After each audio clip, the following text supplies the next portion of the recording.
12 participants दिखा रहा है, 12 participants दिखा रहा है, but see, these are the participants. But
When it comes to constructing high-quality home and office products for years to come, professionals and homeowners opt for plywood. The reason is simple. Plywood is exceptionally durable and strong. It is easy to install and ship, and can also be treated to make high-precision. But what's the process of manufacturing plywood, and what steps are followed to create this wonderful material? Find out. What is plywood? Plywood is like a thin sheets of wood veneer are arranged at 90 degrees and then compressed and bonded under pressure using a resin. This 90-degree arrangement makes them many times stronger than the actual interior. Plywood also has a high screw holding strength, friendly out, and comes in various thicknesses ranging from 4 millimeters to 25 millimeters. Plywood manufacturing. Several steps go into manufacturing the perfect plywood. Sourcing the timber. Good quality timber and logs are selected and sourced from eco-friendly plantations based on the norms laid out by the Indian Green Building Code. Once collected, they get transported for the next step, water treatment. Water treatment. Water is sprayed on the logs continuously to make them soft. This is a crucial step which prepares the logs for debriding and cure, or treating and drying. This is yet another crucial step in manufacturing of plywood. The wood veneers are dipped into chemicals to make them resistant to termites and viruses. It's now time to manage the moisture content of the veneers. In this step, the veneers are uniformly dried to bring down their moisture levels to 8 to 12% and naturally dried as well. Next, the dried and dehydrated veneers are stacked in piles. The veneers are passed through automated machines.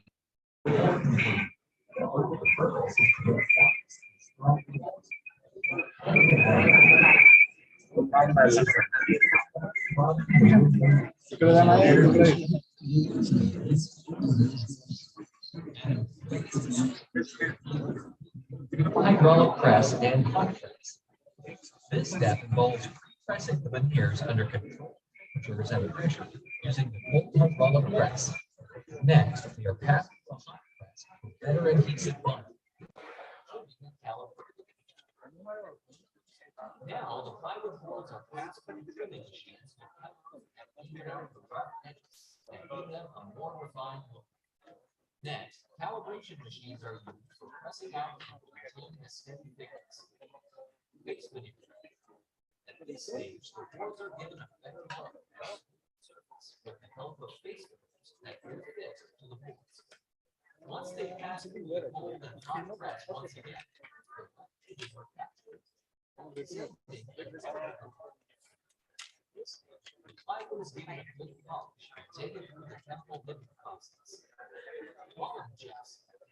Plywood is checked for quality against tensile strength, thickness, gaps, moisture content, and water resistance. Closing cuts. The manufacturing of plywood involves a series of systematic steps and processes try करो that थोड़ा start सा with हाँ ambience कभी करो quality, long-lasting plywood कभी that लगा can तो be सीधा used आवाज आ for रहा home है हाँ and मैं office ambience use. Each step plays an important role in ensuring that the end product delivers excellence in all kinds of applications. Duro offers a vast range of plywood, walkways, flush doors, and veneers that can be fully customized to help you turn your design concept into a reality. If you're looking for reliable plywood products to serve you well for years to come, contact the team at Duro today.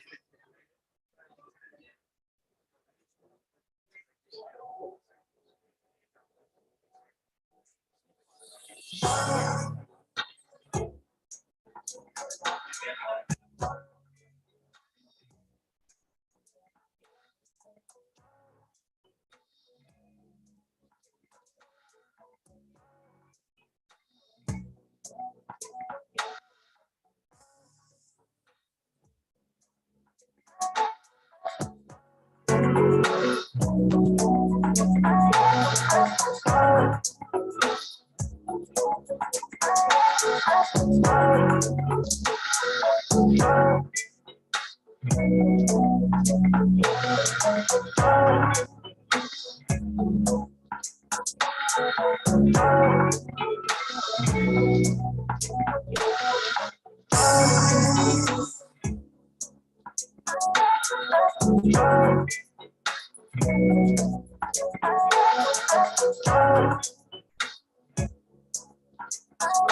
If I could have everyone's attention, please. All the delegates in the back as well. I just wanted to make a quick announcement that we will start the event at 5 minutes. So, please take your seats. We have like a meeting. Please start.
Hello hello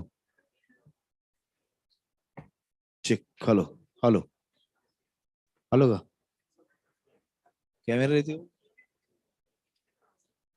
hello वॉक्स आउट hello 1 2 check check hello hello check check 1 2 1 2 1 2 इथं clear जातोय पुढे दे इथं बघा 1 2 1 check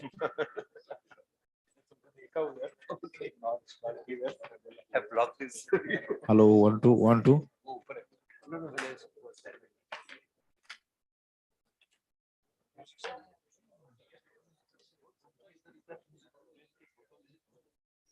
वही तो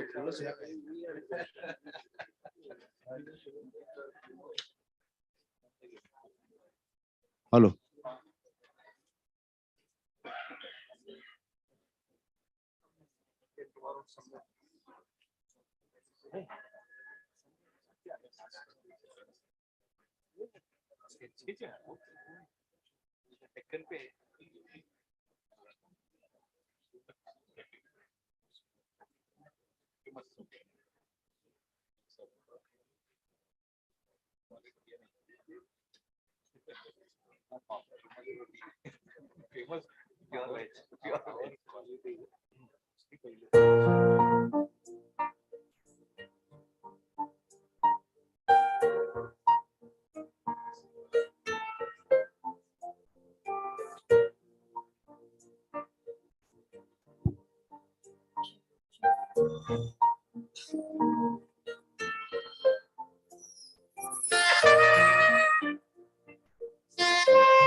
Good evening, ladies and gentlemen.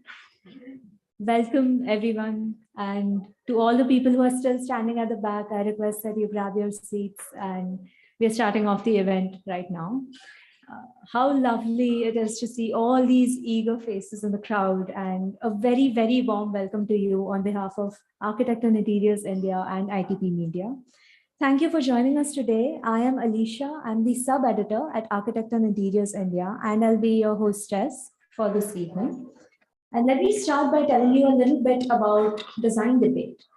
Architect and Interiors India had launched Design Debate as its flagship property last year, and it's all about taking on contested topics in the field of architecture. There are new and old faces in the crowd today, and that is because we are actually revisiting Pune. We have conducted this Pune edition last year, and the idea behind Design Debate is to actually visit a new city every month and tackle, and take on all the incredible work that is happening there. And we felt that one edition or even two simply might not be enough to cover the amazing breadth of work and potential that exists in Pune.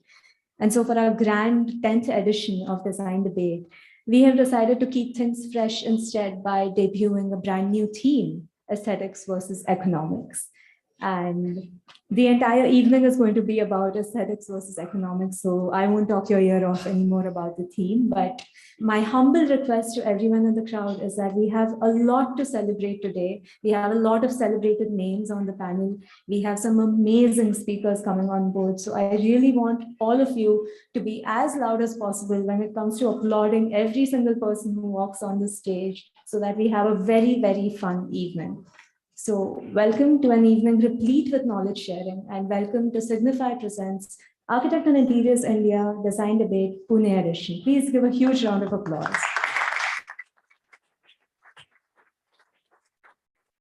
To start off, I would like to call Mr. Indrajit Saoji, Group Publishing Director of ITP Media Group, to deliver the opening address. Let's have a huge round of applause for him.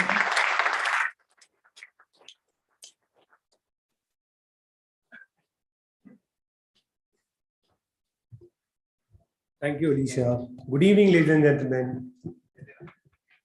Namaskar, Mandadi. Pune stands out as a vibrant metropolis on the map of India. It displays a baffling mixture of capitalism and culture. Popularly known as the cultural capital of Maharashtra and the queen of the Deccan, the city has gone through innumerable transitions. The architectural saga of the city has been shaped by various cultural, social, and political dynamics. There can't be a better place to discuss today's theme, aesthetics versus economics, when it comes to business of architecture. It's my absolute pleasure and honor to welcome you all to this Pune edition of Design Debate. We have completed a full circle. Last year, we started the Design Debate journey from Pune and are back today with a new theme. And it's overwhelming to see you all in person and to see the hall full to its capacity. I'm humbled by the warmth and love extended to us. And a big thank you to our curator and friend who readily agreed to have wholeheartedly lend us support despite his impossible schedule to make this event successful. Thank you, Ram, for all the help you have extended. And a huge round of applause for each one of you for being here today and helping us make this event possible. Past couple of years have been really challenging for all of us, especially for the design and construction industry. The pandemic has definitely changed the way we do business.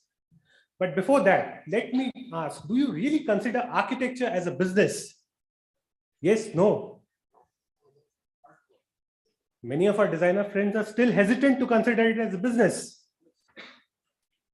The most common complaint I hear from architects is that architectural school did not teach them enough about the business of architecture. Although students take professional practice courses in architectural school, but most begin their career knowing very little about business. It's unfortunate, but it's true. As young professionals, you might not think it's important for you to know about business.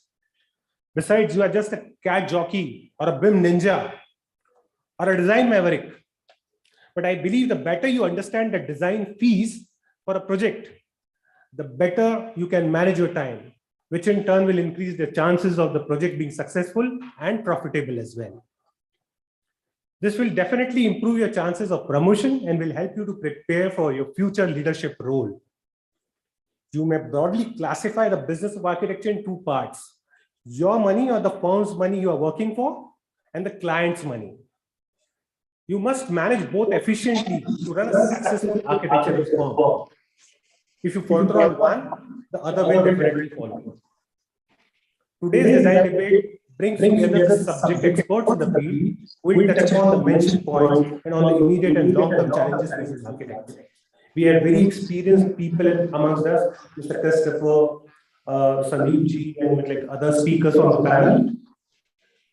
We'll chat with these leading design experts and learn from their experience and expertise as how we can prepare ourselves better to survive and succeed and make an impact, keeping economics in mind and at the same time not compromising on the aesthetics. So let's hear it out from our experts in the field, our esteemed panelists, on which side they are on. A big thank you to all our sponsors for believing in us and helping us to bring this event to this vibrant city to deliberate on these pertinent questions. A big thank you to Signify, our presenting partner, Dorma Kaba, our category partner, our exhibit partners, Duro, Bostic, North Ceiling Solutions. And before I hand over the forum to Alicia, let me show you a small glimpse of what exactly ITP is and what we do. Can I have the video?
Thank you so much. I'm falling short of words to express my thanks and gratitude for all the warmth, enthusiasm, and support you guys have extended.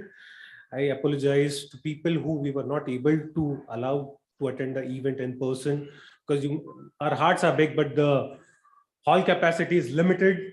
You can see the hall is full till the end. But yes, we have taken this event live. We are available on Zoom and YouTube. And my team is telling me, like, glad we did this. We already have 7,500 people viewing us live. So good evening to the people who are viewing us live. Without further ado, let me hand over the forum to Alicia. Sit back, relax, and enjoy your evening. Thank you.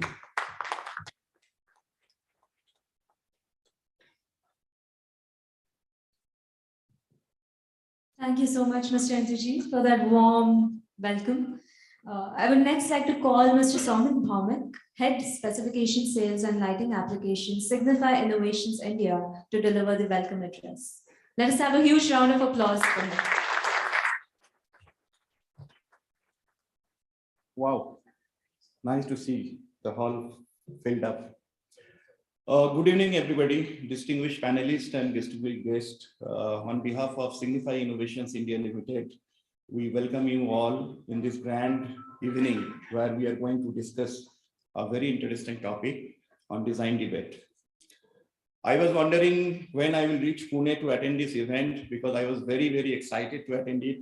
And I believe each one of you in the room are further excited for the event to start.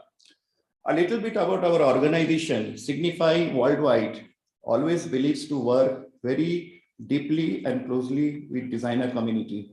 This is one of the main focus of our professional as well as the home segment business. In the designer community, what we try to do, we work with you to realize your projects with our different solutions. We take your experiences, design inputs, and also we go on to the extent of co-creating products, meaningful innovations in the field of lighting industry. Every year, we spend a lot of money on this specification engagement, especially with the architect and the consultant. And this year, we have curated this event with ITP for this design debate to happen. And this is the first event with ITP this year in the Pune edition.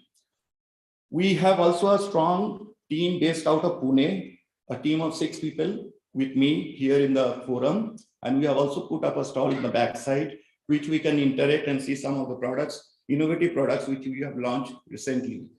With not taking much time, I again thank you everybody for the wonderful gathering with all the intent to make this event successful. Thank you very much. Thank you, Mr. Bowman. I would now like to call Manoj Kumar, Lead Specification Sales and Lighting Application, West Region, Signify Innovations India, to the stage to tell us a little bit about the brand. Let us have a huge round of applause for Mr. Kumar.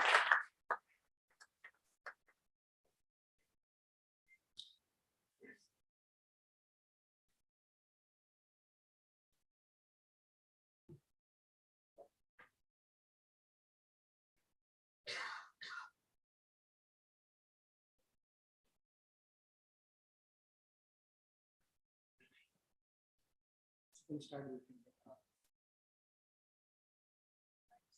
So, good evening. We will start with a very short introduction about Signify and what all we do. So, can we have the AV please?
So Signify, some of you might know why earlier known as Philips Lighting. We are number one player in all types of lighting, be it connected, be it LED or conventional. We are operational in approximately 74 countries across world, and we are 100% carbon neutral company. So in year 2020, we have achieved carbon neutrality in all of our operations across world. So we are present in number of growth areas, which helps us to address some of the most challenging problems which world faces now. So, for example, climate action. Here we are contributing by innovating most energy efficient LED products and also innovating products with clean energy solutions. For example, we have very wide portfolio of solar based LED street lighting. Circular economy, where we are introducing products which normally have very long life and also uses components which are recyclable and reusable. Food availability and security is one of the most sought after issues right now. So we have a agri product business line which helps to improve production and which also helps to reduce waste. For example, we have our horticulture range of products through which we can actually increase crop yield and also improve the quality of produce, health and well-being. We have solutions which can help an employee to improve the productivity through offerings like human-centric lighting. We also have solutions like UVC lighting, which is very relevant in current pandemic times. For example, UVC lighting can help in disinfection and also helps to prevent spread of viruses. Now we will look at a short AV, how we are contributing towards a brighter life and a better world.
So now coming to our workplace strategy, so which is based on three principles where we continue to innovate and introduce products which are eco-sustainable products. Our second principle is to reduce real estate cost, and obviously the most important, it is designed for employees' comfort and well-being.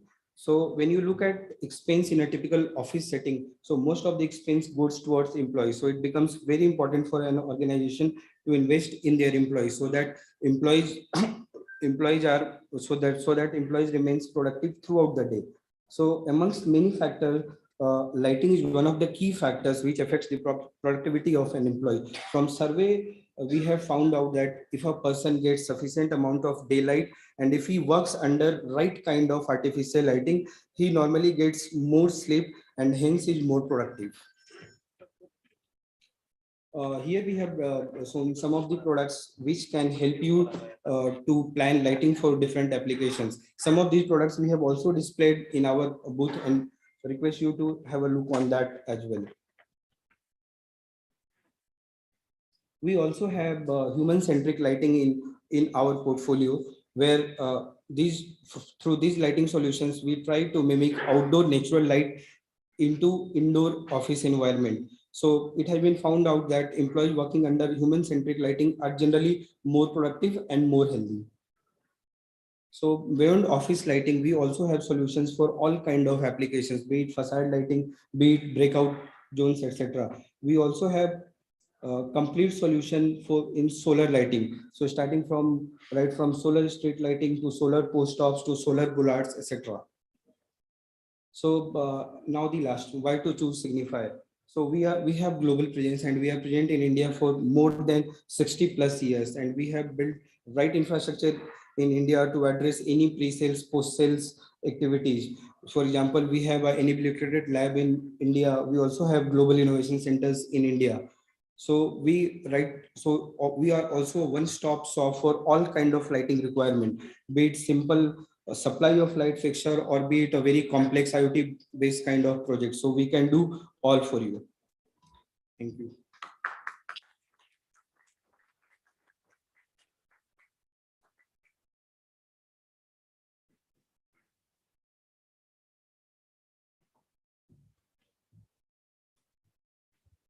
Thank you, Mr. Kumar. Moving on to the next segment of the evening, our chief guest is someone who needs absolutely no introduction, the esteemed and the honorable, the powerhouse of an architect, Christopher Benninger, the founder and principal architect of his eponymous firm, CCBA Architects. The name that appears alongside the likes of Geoffrey Bawa, Charles Correa, and B.V. Doshi. He is also one of the recipients of the Great Master Architect Award in India. Christopher is one of India's most decorated architects, and his projects address complex design issues such as context, sustainability, and technology. He has also founded the School of Planning at the prestigious Ahmedabad Seth University. While his oeuvre can hardly be condensed into a few words, I'll try. And some of his award-winning projects include the Samudra Institute of Maritime Studies in Mumbai, Suzlon One Earth World Headquarters in Pune, the National Ceremonial Plaza in Bhutan, and of course his own studio and residence, India House, right here in Pune. Also a celebrated author, he has written a book that is perhaps the only architectural book to ever be translated into Chinese as well. And with that interesting tidbit, and without making you wait much further, I would like to invite Sir Christopher Benninger on stage to please address the eager crowd. Could we have a huge round of applause for him?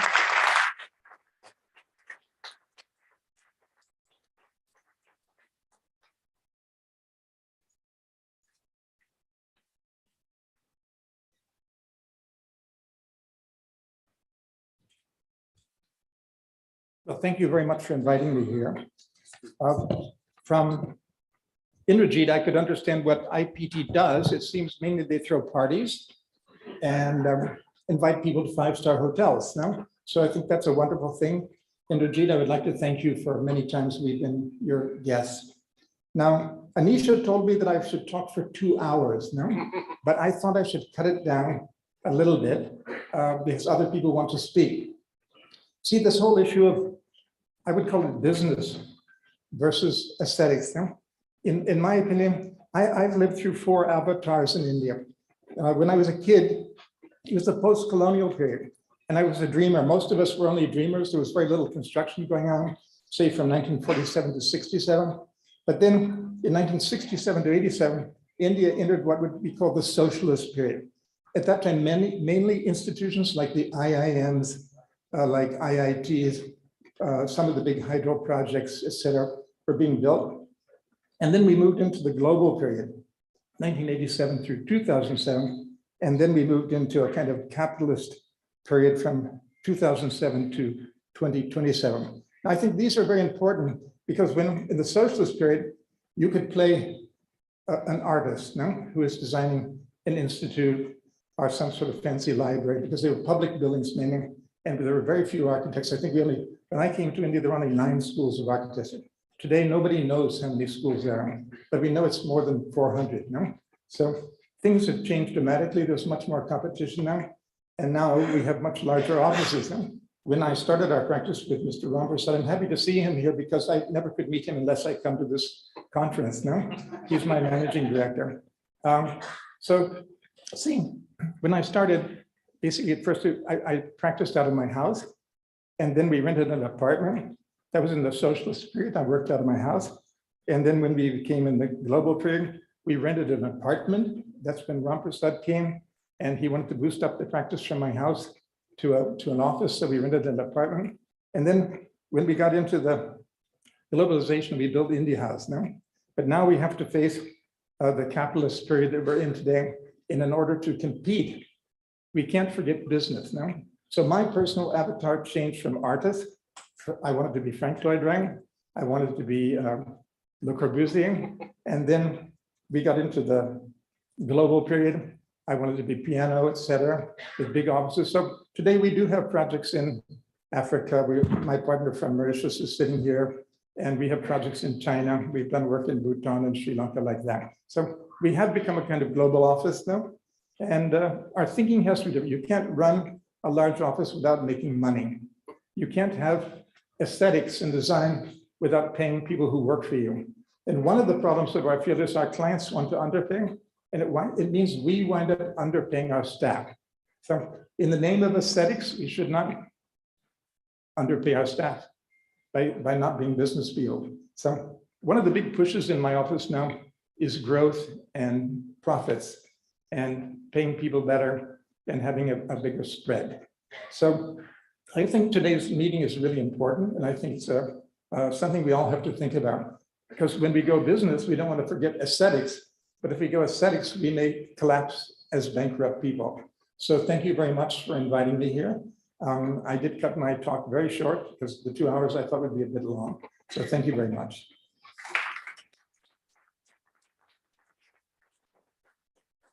So, sir, if you could, sir, if you could wait back on stage for the friends. She wants me to go back in the state. This is not working. Yes? Tell me what you want. You can do it here, whatever it is now. Or you can give me the 1 crore rupees right here.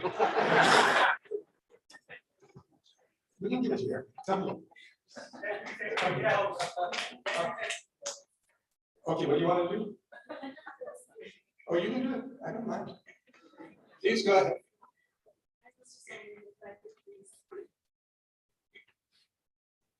I loved your films. The films that you showed, ITV and your lighting, they're much better than what we're going to do today.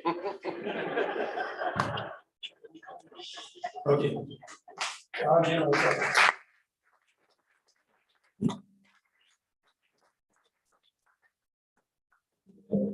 They never make these steps properly. They wiggle. Okay, this is a beautiful picture of a very handsome man. His name is Christopher Beninger, and I'll keep it forever. So, anything else? The programs? Okay, thank you. Very nice.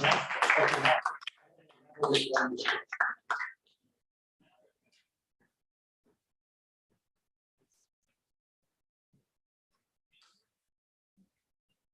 Thank you, sir, for those insightful points and for all those laughs. Please, a huge round of applause for Mr. Beninger.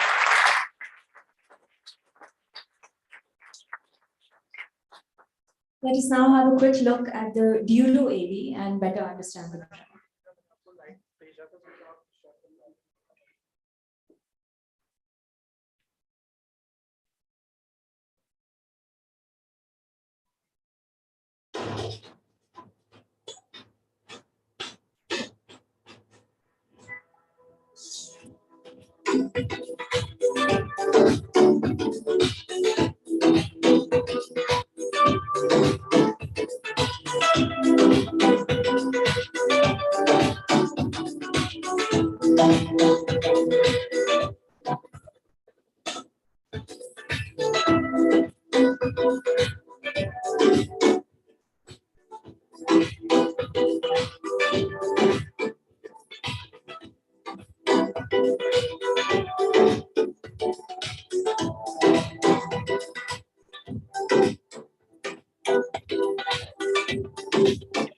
हो काय केलं तू Thank you.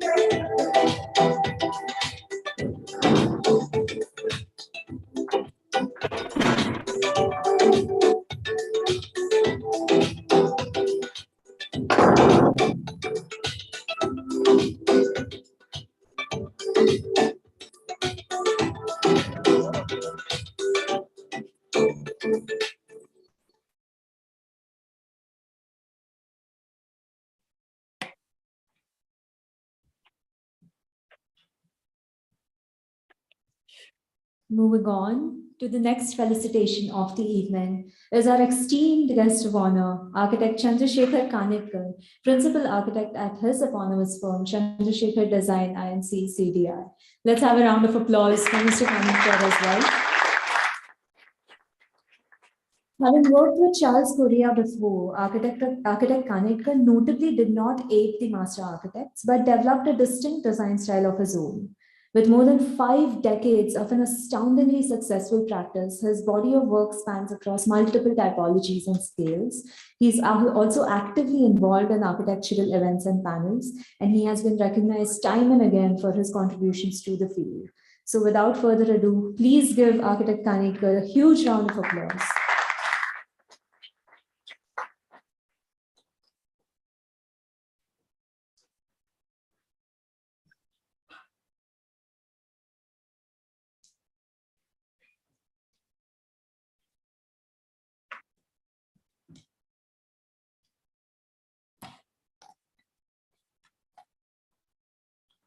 Good evening. I might take 2 hours. because you are giving me a good hint. Ram also told me actually you are given 10 minutes only. So what I did is I penned down 5 pages, 2 minutes per page. Is that okay? So you have to bear with me. So good evening, everyone. Mr. Indrajit Saoji, Director, ITP Media Limited, Chief Guest, Professor Christopher Benninger, distinguished members of panel discussion, fellow architects and interior designers.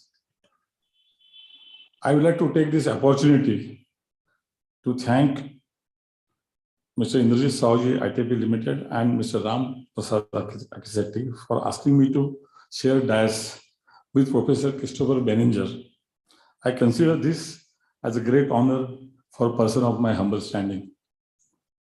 I really don't know where to actually start and how to start. At this moment, I consider myself again very lucky to be with Professor Benninger. This is in fact the second time, sir. I'm sharing this dais, the good time, the good presence and wisdom with Professor Christopher Benninger. First time I had the honor of felicitating great master, Professor Benninger, with a lifetime award at a function organized by Family Interiors Award in 2021. Professor Christopher Benninger, an eminent architect whose influence on the world architecture is profound, as is evident by his body of works across the globe. The varied concepts, ideas, and philosophies he has enshrined in them are awe-inspiring and in many ways historical. I would like to spell again, last time I said the same thing, which I would like to spell again, that he to me is like a rishi who has done his tapasya over the last 50 and more years, and would love to call him Maharshi Christopher Benninger.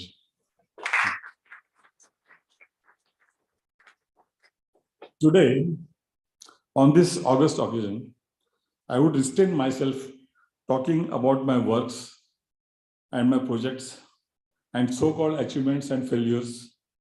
Instead, I would like to explain about my upbringing in architecture and influences which shaped my career.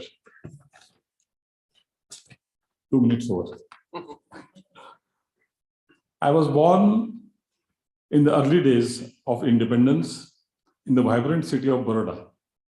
The verdant surroundings were very rural than urban, but resplendent with natural beauty and majestic architectural environment in its pristine state of Maharaja Sayajirao's legacy.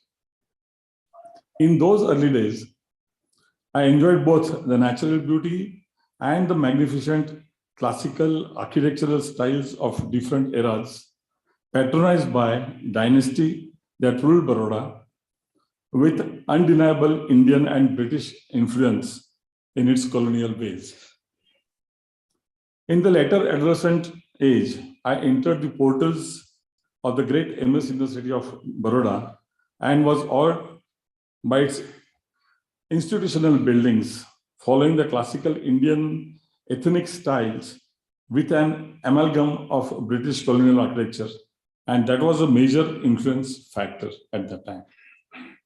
When I joined architecture, I came across the word aesthetics, which is today's topic, aesthetics, the spelling of which was unknown to me. Leave aside the meaning of defining of it. I, however, had the good fortune to have our dear Professor Pingle. I must mention his name because of his teachings. He taught us basic design in the first formative years of architecture course. And believe me, he was not an architect.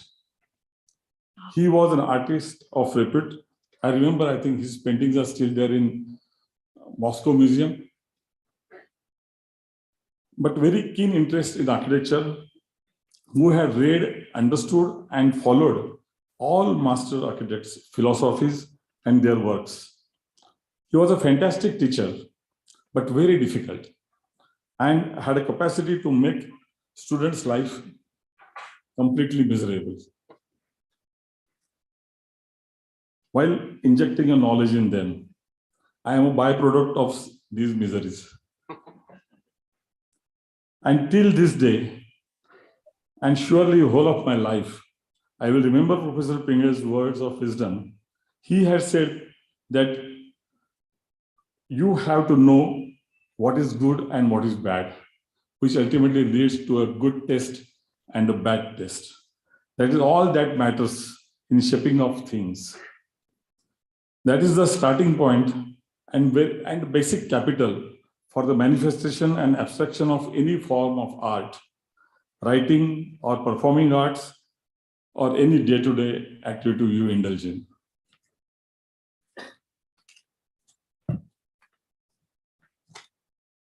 When Horney's insistence, I remember my first year of architecture, it was rather 1965.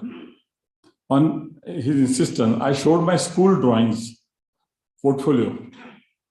His instant reaction was very furious and instantly rejected all my drawings and showed the way to dustbin.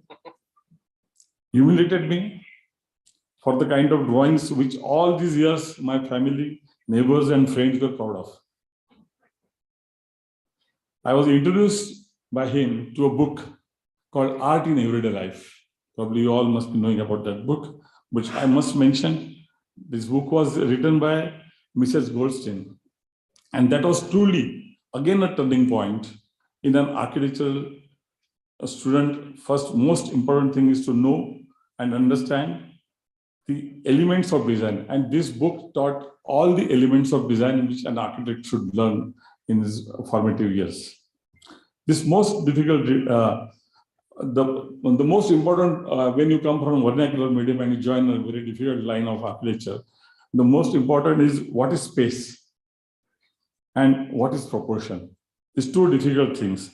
So this most difficult riddle was very easily solved by Pinger sir when he explained me how little children play in the space, below the cot. The charged space below the cot is most proportionate to their scale. And that is why they choose this space and are comfortable there. That is where the unseen dialogue and association with the space starts. Does it sound very easy? He also taught me how to see things, work of an art, paintings, listen to Indian classical music to understand sequence which could relate to serial vision in architecture and weaving of spaces, and also to find the extraordinary in ordinary things. That has helped me to see things and analyze them in a very different way in the quest of finding an extraordinary answer. My visit as a student to Gandhi Ashram, designed by Charles Correa, and Mill Owners Association building designed by famous Le Corbusier, I could recollect my first lesson of space and proportions and relate myself to the mesmerizing effect of the surrounding space, which till today is my energy and driving force. I was very lucky that I could work in a very early days under the guidance of great Charles Correa on Navi Mumbai urban planning project, where as a silent listener and active participant, I grasped and learned a lot about defining and dealing with architectural solutions.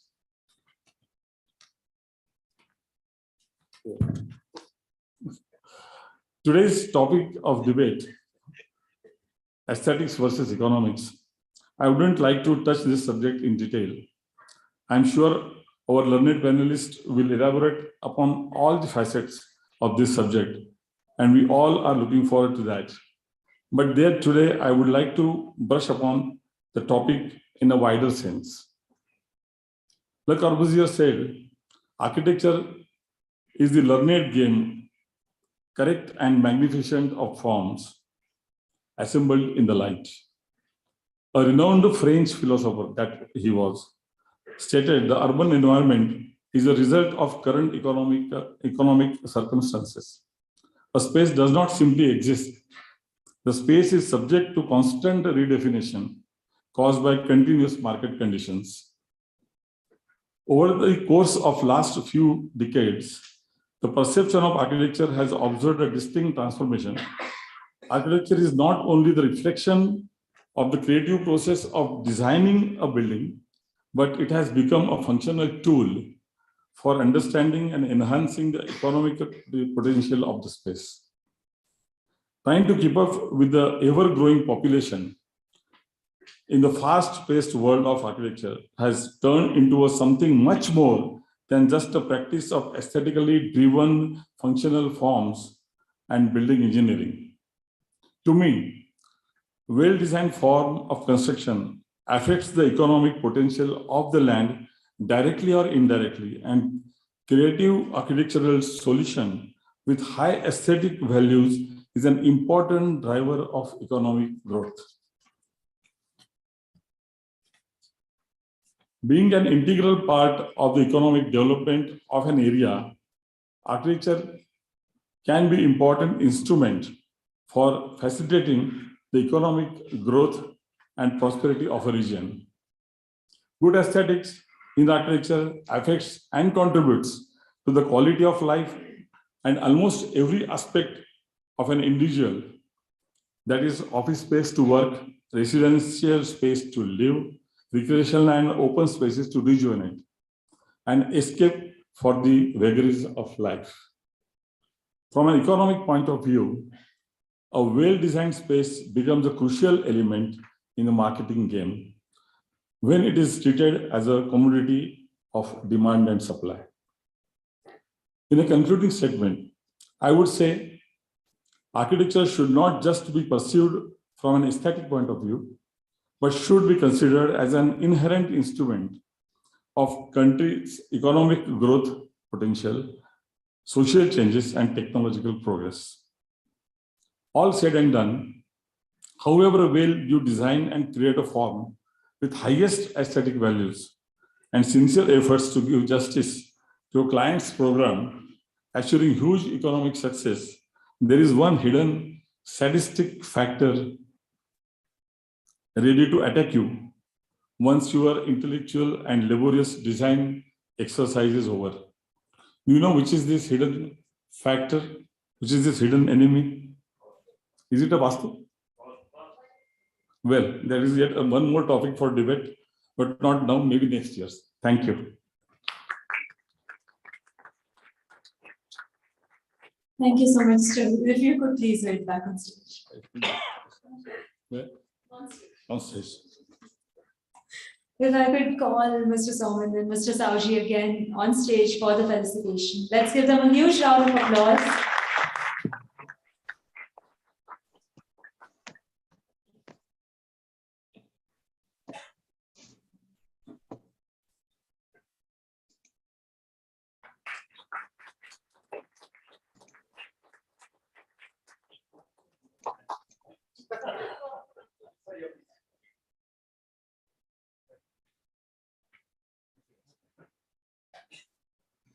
Thank you so much, sir.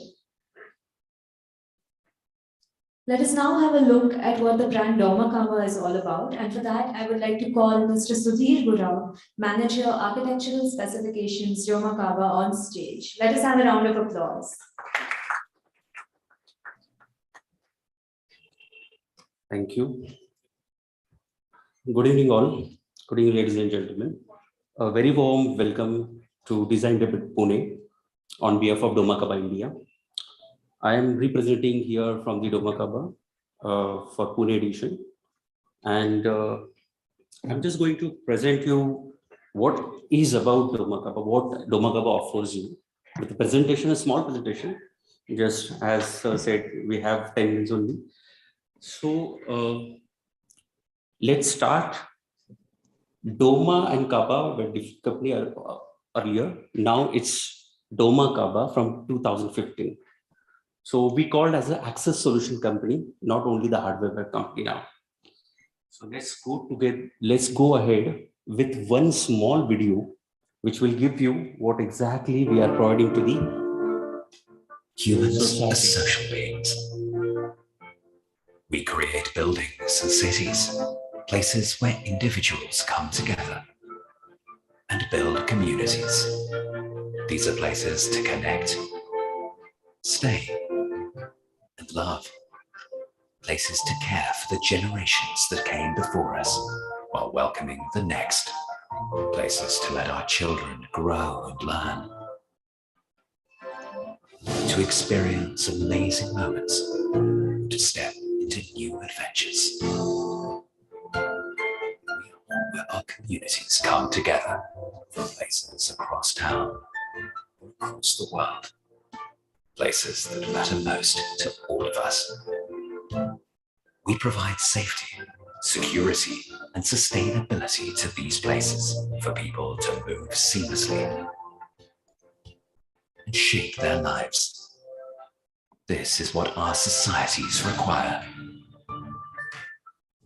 This is what has driven us for more than 150 years. This is why our customers put their trust in us. For every place where we learn or rest, for every place where we get inspired, create memories, for every place where we build a career or start a new chapter, for every place that shapes a community.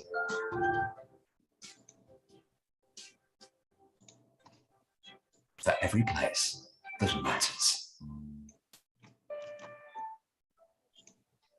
So that is for every place that matters with Doma Kappa. So these are basically product solutions which Doma Kappa is offering, starting from access solution, mechanical key systems, door hardwares, anything about the glass which the hardwares are required. It's called interior glass systems. We have entrance systems, wherein everything comes with the entrance systems. I'm not here to present the product solution or product models, but I'm just giving the concepts, what solutions we are offering here.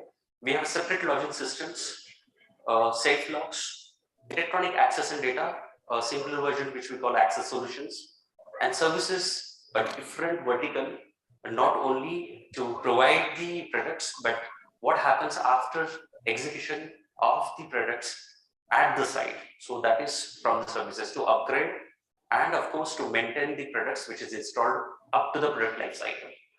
Yes, we have mobile walls, which is in your terms, it's called acoustic sliding folding partition systems. And we have a key systems. In key system, there's a huge portfolio. We can let you know, once all the products are displayed at the corner, we can, after some, maybe another half an hour, you can just come and visit us also.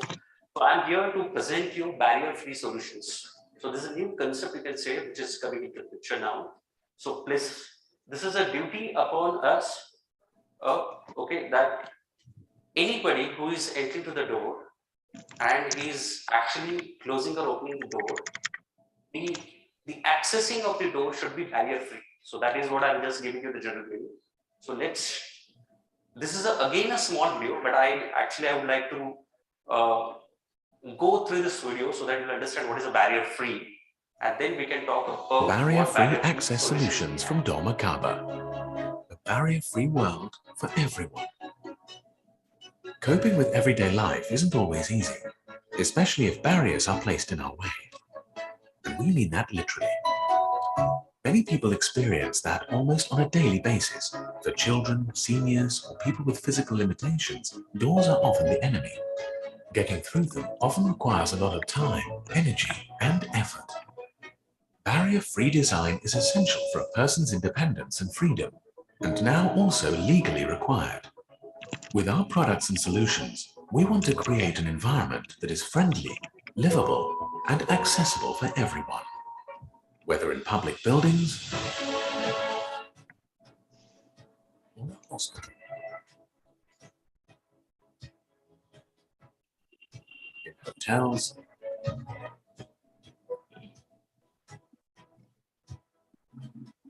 in offices,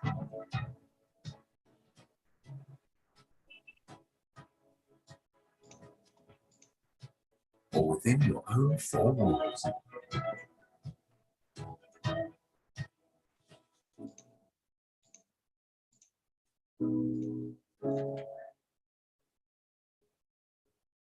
A barrier-free world for everyone.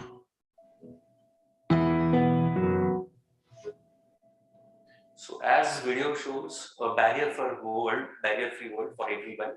So we have actually the products and the solutions in line with barrier-free, which starts with the door closers, and then there are swing door closers as well as automatic operators, sliding door operators and all. So now the new thing is the codes defining these requirements, which is coming into the picture, and the main part is like easy to open or easy to close. So the codes which are defining with the Disability Act, which is the 2016 ABC 2016 updated version, and BS 8300, as well as the documents. This is standards covers doors and glazing, which you can see here. Again, I'm showing this. So which will come in the barrier free. And of course, a National Building Code of India that is also speaks about this. So you can see this. So I'm just showing you the some of the images, what is actually there and what we are providing. So this is all about barrier free world for the doors and the access and the entries of the doors. It should be ensured that a door opening force should be equal to or more than 20 newtons. So which we have a cam action door technology and all of this. So the video which we have seen barrier free world. So we have shown this automatic door, which is a sliding door, opens on the radar and sensor for opening and closing. So it's a barrier free. There is no Newton force is required by any person. So you can imagine within a day how many doors you are opening and how many doors you are closing. So same thing with the swing door also, which we have. Yes, the new introduction. You call turnstile, we call flat barriers, swing barriers, sensor barriers. So this is also introduced by our side, and of course, it's barrier free. Control, convenience, and safety comes together. So what is meant by barrier free? The general term, a small kid also can easily, he should open the door without very less Newton force, which is called 22 Newton force. So that is about the barrier free, which I spoke about, which is coming into the picture through National Building Code 2016 updated version. In fact, there is an updated version of 2021 also, which you can see Disability Act. You can see barrier free there, and we have the product solutions. You can always reach us to have the product solutions and the system which you can offer. The demountable partition system, which is introduced by Domakaba, and this acoustic glass partition system, and this is called Altera. We have Altera Live versions here. What these are the features, I'm not going into the detail right now. I'm just showing you what exactly we have. So these are the certifications which you have. And fortunately, this certification is done in Pune from the AI labs. So we have stability certificates, we have acoustic certificates. Of course, you have HPD and EPD also. So any lead building or lead rated building, you can actually use the glass partition system. This I'm just showing some of the images which is from the Pune projects. We have mechanical key systems. So a general thing what I can ask or what I can discuss with you is that the key which you have right now, if it is getting duplicated in local market, so then what is the safety? So what Domakaba is offering you, these cylinders are patented ones. So these keys which we chose here now, these keys cannot be duplicated in the local market, though it is a CNC machine or not. So that is the security which is being delivered by the Domakaba. And these are patented systems with the Domakaba right now. We have more than 2,000 patented products all across the world. And not only this, now coming back to the Master Key system, everybody knows the Master Key system. So we can provide the Master Key system to all the doors, not only the doors, but for the rolling shutters also, for the cabinet locks also, and for the other doors also. So that is about mechanical key system, which is a security, control, and convenience. Please reach out to us for more detail, because within 10 minutes we can't give you more detailing here as a technical detailing. But yes, I'm just showing you what product portfolio we have or solutions we have. This is another one thing, electronic access and data system. Because of the AI, artificial intelligence in our lifestyle now. So starting from the morning up to the evening or up to the night, we are using all the products, all our smart sensors which we have about. So these are all smart solutions, access solutions. You can think of the lock body with the lever handle with inbuilt card reader. We have a digital cylinder. A normal cylinder can get replaced by the digital cylinder, and within 5 minutes, your existing door will get converted into the access control door. And yes, the media is you can use card, RFID cards, you can use fobs, or you can use mobile. The new trend is mobile. Anybody can forget anything, but nobody will forget his mobile. That is a smart device. Today's world, we are following the smart device mobile, and mobile, you can use it for the access solutions. That is been shown here. The products are displayed at the corner. You can just come and see the physical products also. So these are the platforms, how to run that products. So we have a platform which is for the applications, or in an easy term, you can say softwares, access control softwares, from meaning residential enterprises up to the any corporate or industrial. You can use, you have the platforms, entry level, medium and professional levels platforms, along with the product lines which have shown you. This is how these are the platform: Exhaust, ASN, Evolvo, Exivo, Eurosmart, Matrix 1, Matrix, and these are the products being used along with this media, and you can have the correct planning for the access control doors in your any project, starting from the residence up to the any corporate levels, even for the public, you can say airports or any infrastructure projects also. Yeah. And this is again a touch-free access solutions. So everybody has, including me, everybody has gone the Corona pandemic situations, and you know that touching was something like, we were, thinking of how to touch, what to touch. So touch-free access solution has introduced after the Corona, and this is one of the part of this. So the new venture digital door locks. Domagaba introduced digital door lock systems also for all the residential projects. So that is what we have application, we have written residential. So there are features and benefits, all 5, and everybody knows now what is digital door lock. I don't have to explain. So all the 5 features are inbuilt here in the digital door locks, and of course, so many features and benefits which we have as a solution which can give you. And of course, one key, one home, that is up to that. A new system called Cranch. So this handle only has got the mortized lock and the reader and password and everything. So you don't have to go with the any other mortized in the door systems. So this is another one new product which is introduced. And that's it right now from us. Of course, we have so many product range, but I'm just showing you what is new from the Domagaba. And of course, you can reach out to us. This is me, Sudhir Gurav. And thank you very much for listening me quietly and giving the attentions. Thank you very much. Enjoy the evening. Thank you. Every blue-eyed person is a descendant of one single. Thank you so human. much, Sudhir. And now I would like to call on stage the mastermind behind today's evening. And we could say that today might not have happened had he not decided to pitch in and help us out. And this is Mr. Ram Prasad Akiseti. Let us have a huge round of applause for him. Founding Managing Director of CCBA, he has led one of the country's most premium architectural firms for the past 25 years. With a varied academic background, including medicine, psychology, and anthropology, he has published many books on the same. He has written extensively about architecture, psychology, and other topics, and all of these has lent immense gravitas to his multifaceted personality. Not only has he proven to be an invaluable resource when it came to understanding the nuances of the design fraternity in Pune, he almost single-handedly brought the design debate Pune edition to life this time as our curator. And he will also be paving the path as the moderator for the Doyens panel today. So let us have a huge round of applause for Mr. Akiseti as I call him on stage to address the crowd.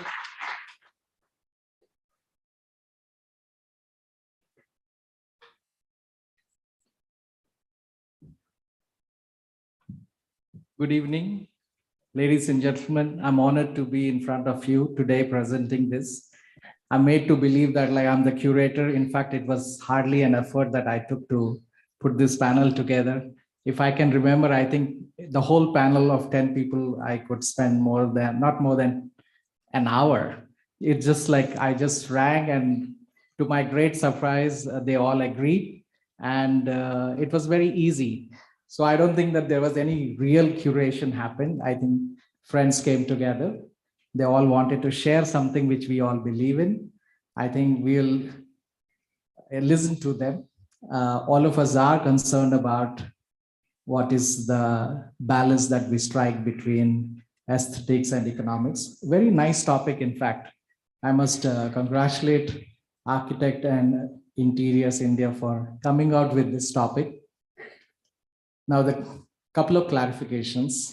I do spend a lot of time with Christopher. He was trying to search me over here. I don't think that's true.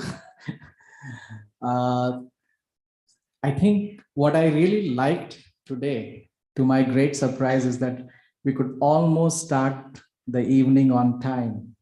I've gone to events, especially in the metro cities, where nothing starts before 8 p.m. So I think we need a good applause for all of us for being on time. And it's a house full. In fact, I was telling Indrajit that, hey, you know, you will definitely get much more audience over here because Pune is a very enthusiastic crowd and city. We believe in actually debating and discussing ideas. We very proudly believe that like we not only seed, but we also germinate many ideas for the nation. So in that way, I think, I feel that we are all ready. We will start with the panel discussions. In fact, I would like to invite Mahesh. Are you going to introduce Mahesh to, is there a, my felicitation, come on, we can do it later on. I think we'll do it when I actually am on the stage. Should we start with the panel discussion since we have already lost quite a bit of time? Can I ask the help to kind of put the chairs, and Mahesh, stage is all yours. Come.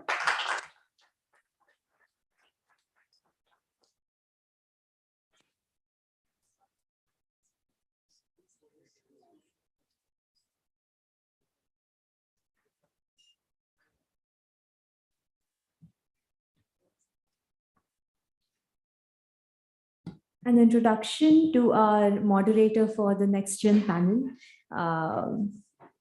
moderated by architect Mahesh Bangar, associate professor at BNCA Pune and chairman at AESA. This session is sure to captivate. Holding a master's in project management from Manchester, a certificate diploma in Indian arts and architecture, and a master's in environmental planning from Savitribai Phule Pune University. He is an academician through and through, multifaceted and holding more positions than can be listed here right now. I cannot think of a better name to lead the next gen panel than Mahesh. Please give it up.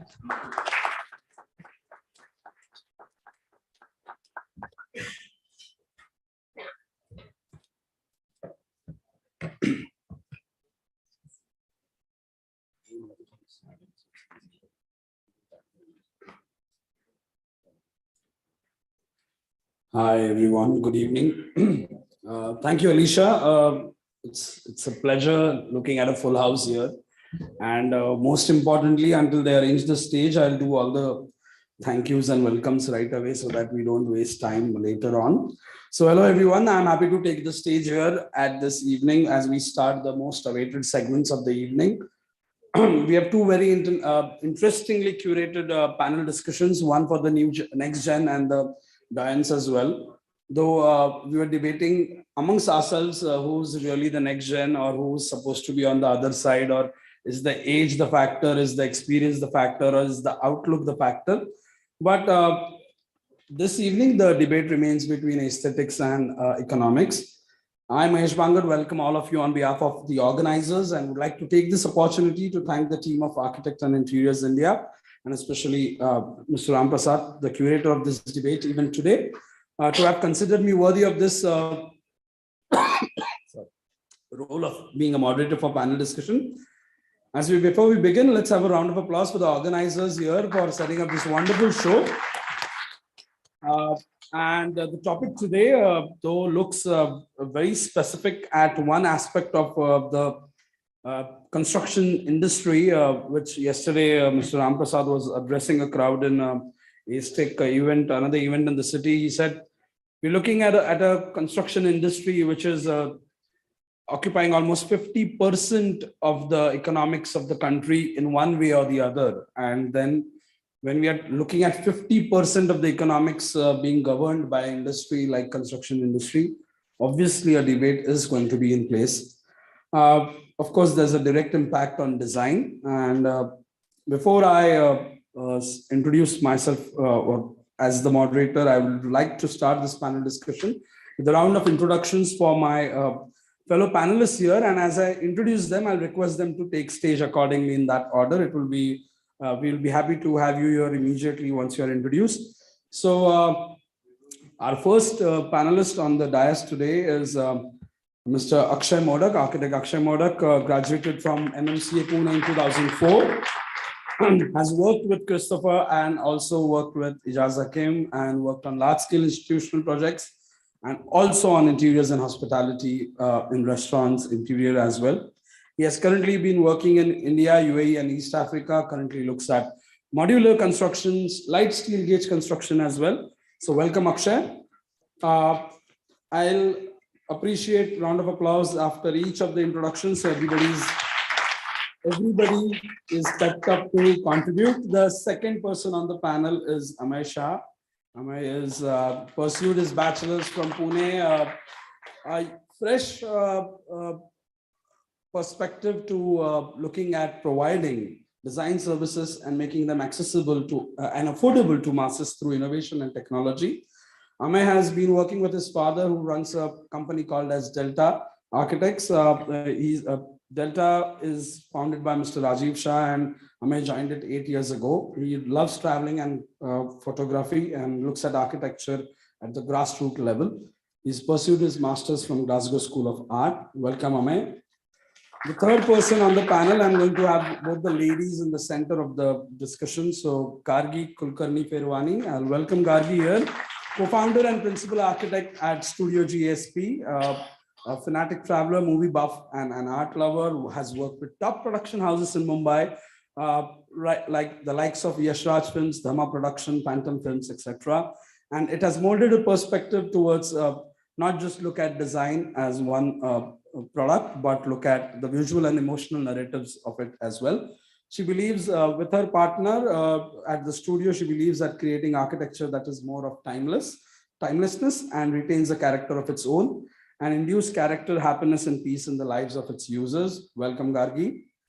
The next person on the dais is Pratika Manjrekar. I welcome Pratika here, who's the founder and principal architect of Moko Design Studio. Has been interesting vision of the studio is to change the cityscape of Pune. Has founded Moko in 2006 at California, moved the base to India in 2008.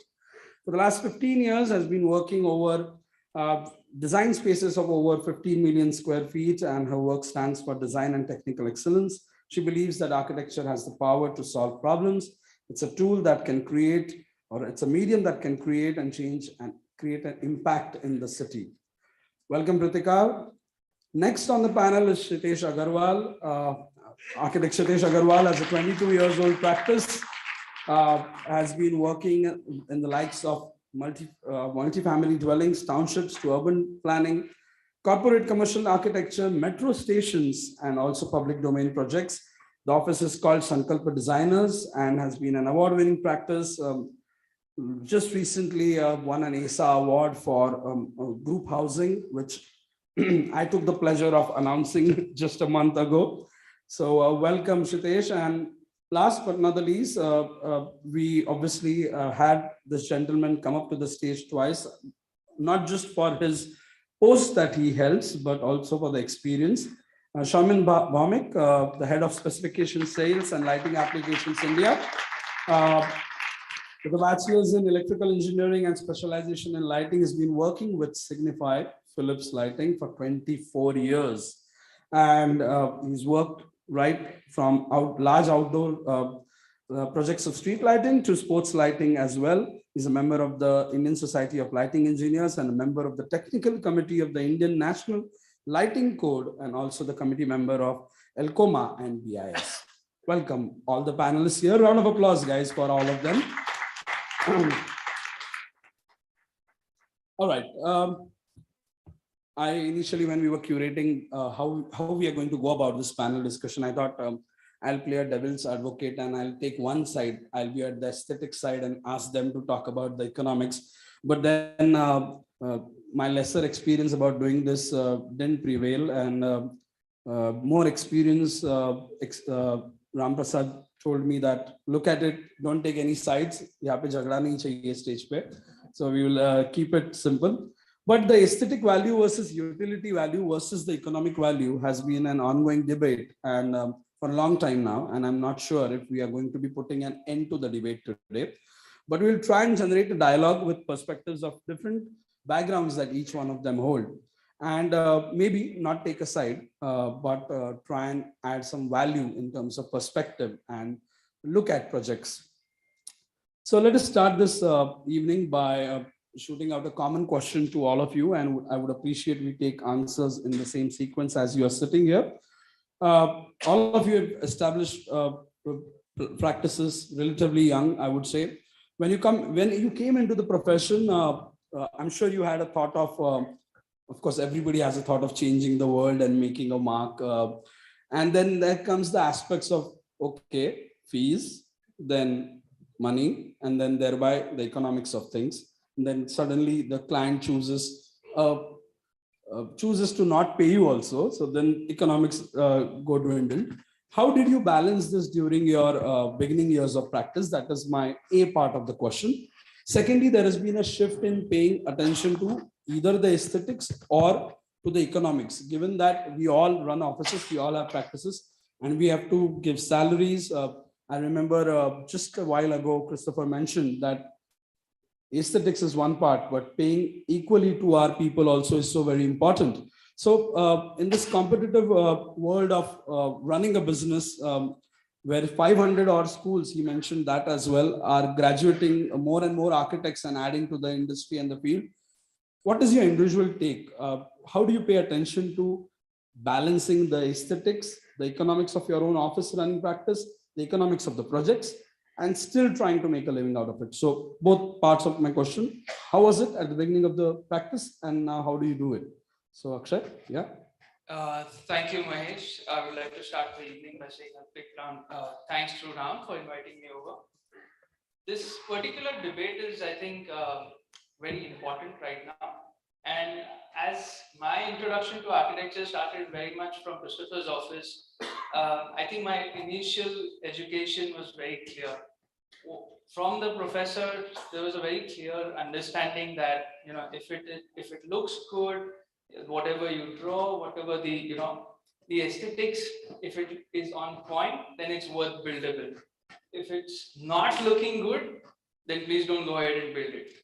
Now, having said that, of course, economics also plays a lot of, it's a very important part of the business side of things.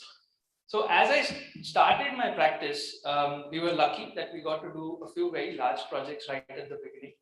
And what that set was a tone of clients who would recognize us for the kind of work that we were doing. And at the same time, they understood the importance of having set a budget. So most of my work has happened in institutional and industrial projects, which kind of have to run on very crisp timelines, setting extremely strict budgets, and anything that goes haywire is a strict no. So we understood that right at the beginning. When it came to kind of expanding the practice over the last few years, we've moved to several countries. We've done projects in Rwanda, we've done projects in Ethiopia. As you go abroad, I think the distinction of or the importance of economics becomes even stronger. We do realize that, we always say that India is a very cost sensitive place, but trust me, when you go to a place like Africa, the importance of economics becomes even more stringent. So depending on what the client's budget is, we would always, say that the essential effort is always to stick within the budget, try and do the project which becomes most viable. Because even if you would design the most beautiful industrial project or an institute for somebody, and then tomorrow the institute has to shut down because the capex cost has gone up, doesn't really work at all. So you've got to really, keep that in mind when you are looking at the aesthetics of the project. And like I said, I learned that right at the beginning. Yeah, lovely. I'm sure you had a very strong base building your philosophy on it through that. Absolutely. Yes, Amay, can we have your take on that? So thank you for giving me the opportunity. I would like to start by saying that when I joined Delta, my father's practice, which was already like a 28-year-old institution back then, it took me a while to kind of maneuver my way, understand the way of an already well-established practice. And in between all of this, I think it was very important for me to take it easy, take one project at a time, and slowly create an impact in even a small way to begin with. I think that has slowly transitioned into me feeling a little more confident about uh, my individual way of working and creating that impact. And that's slightly now uh, kind of aiding into you then I mean it can't be all aesthetics in the beginning, right? You start by doing small things and then eventually um, try and make an impact, and then that transition has to be fairly slow. Yeah, because in your bio, you mentioned that you were looking at creating affordable solutions through innovations and technology. That's why this question pertains to you more. So would like to hear on that. So me and my wife, we have recently founded a company called Visava Labs. What we are doing through that is we are doing an impact-driven project that kind of combines architecture and technology together. And through this sort of a tech ecosystem, we are trying to reach out to the rural population of India, where uh, we as a fraternity probably have a very less presence. And um, we're trying to bridge that gap that way. Yeah. So like you said, aesthetic could not take the center stage every time when you are beginning the years. But all right, so I have my third question actually on the list. Actually, will add another perspective and would like to hear from you. Yes, Gagi, how has it been? Because you've been exposed to Bollywood industry as well through these showbiz. So we want to hear your perspective on the question. Yes. Thank you so much, sir, for having me here.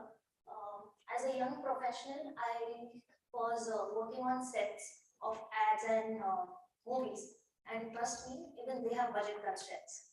So, so my boss had hired me because I was an architect. I could explain the drawing, I could do the drawing, and I could read the drawing.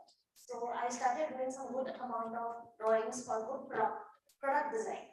And later I just started realizing that one product can be used as foreground, or it can be used as a background, or maybe action prop. So I just realized that you are adding a lot of value to that good product. And secondly, when I had to shift to Pune because I was getting married to love of my life, Sahil.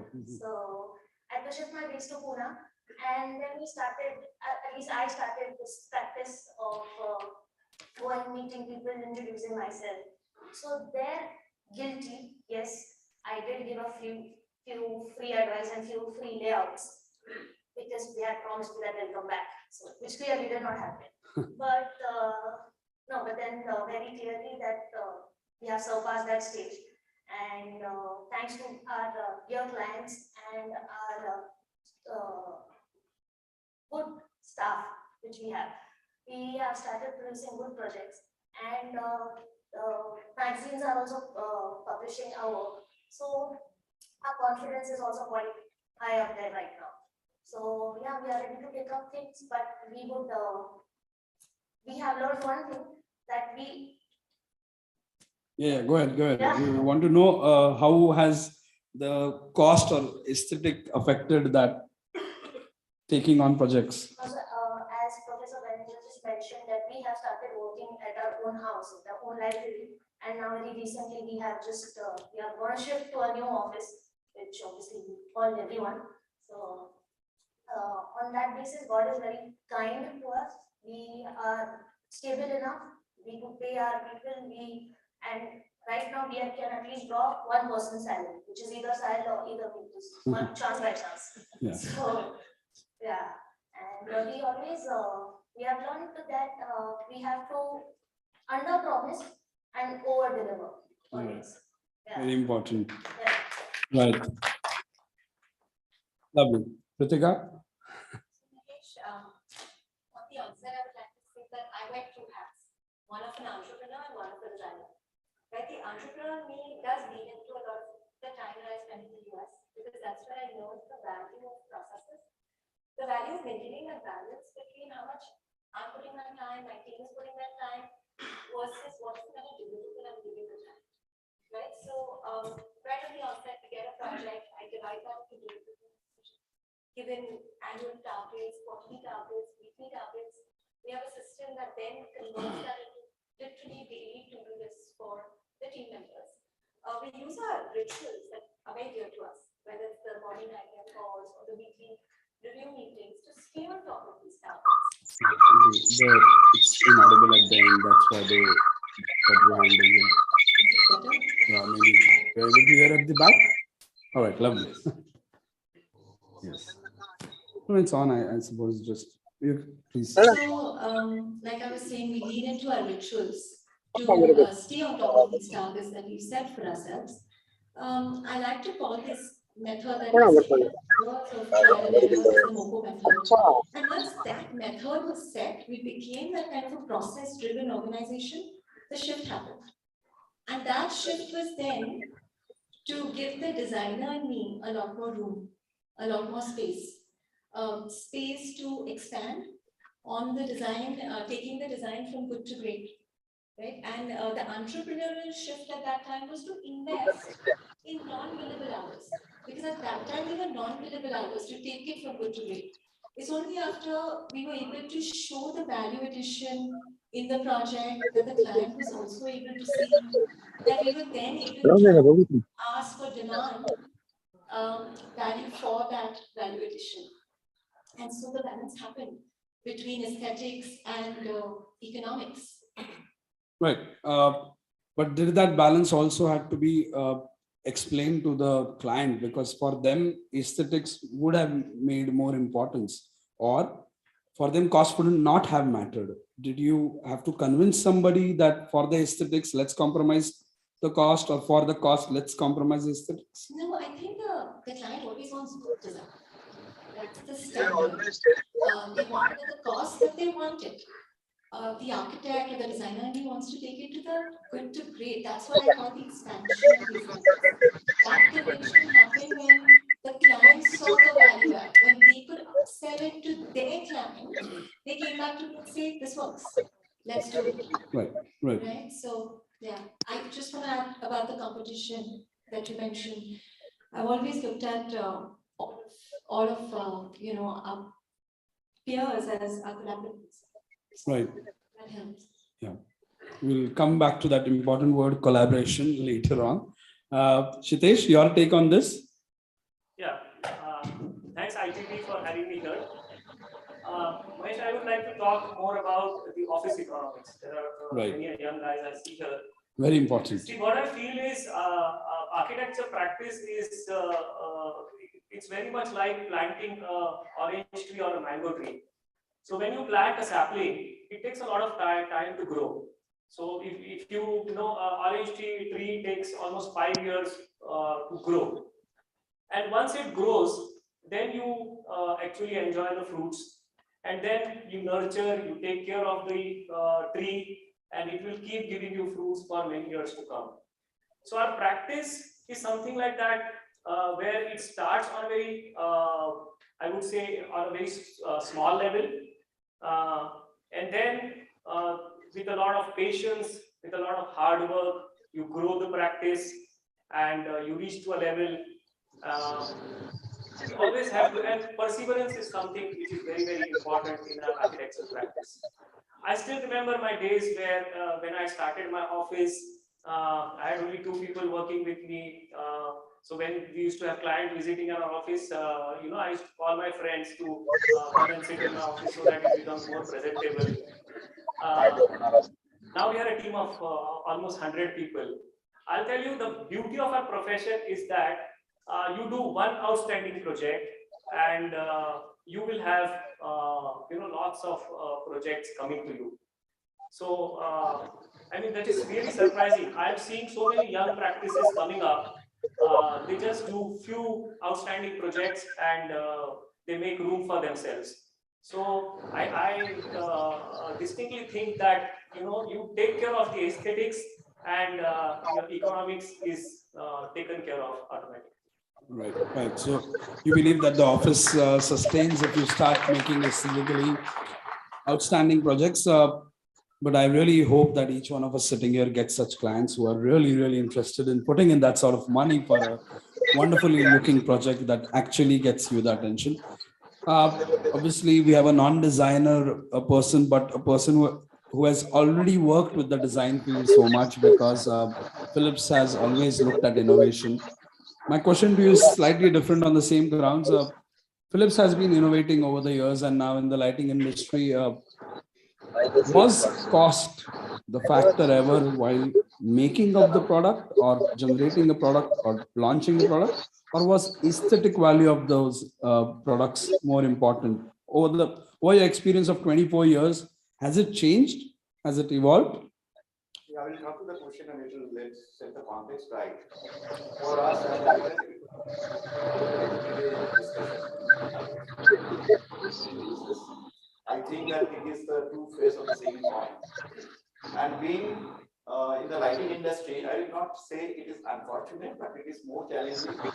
Any project, home segment, office segment, road segment, project, lighting is the last thing to be decided in a project. So there comes the budget crunch in any project. And with the scenario, market scenario which is changing, which has changed over the period of last 20 years. Previously, we were having 3 competitors in the market.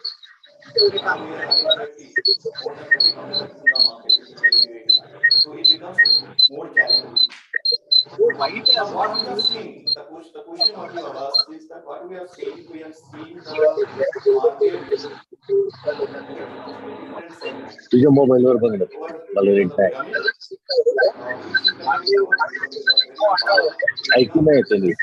and then the middle segment, what we call the core segment, what terminology, that तुझे was लावू नका speaker बंद. business, and then the premium segment where we definitely focus on aesthetics, product development, and we spend a lot of money on innovations. If you see the market trend presently in India, if I see a lot of importance has been given on aesthetics office interiors, where a lot of multinational people are talking about health and well-being, the office space sustainability, where there is a scope of upselling. Retail, down during the pandemic, but it started now again. And then there is the hospitality segment. Hospitality, to be very honest, we as the organization was not that much strong in terms of a product portfolio, but we are developing also a lot of products, aesthetically designed products for them, because there is a pool in the market or pool for the architect or the client side to spend on the 3 segments. But when it comes to the other common segment, like when you go to the industry or government infrastructure, it is purely economics. Here, they do not decide only on economics of the capital expenditure, but they also look at the economics of the OPEX, what I mean to say, the operational cost. So that becomes a win-win situation at the end of it. A lot of the projects nowadays are going for a period of 5 years, 7 years down the line. So the total cost of ownership has become a more important value than the initial cost.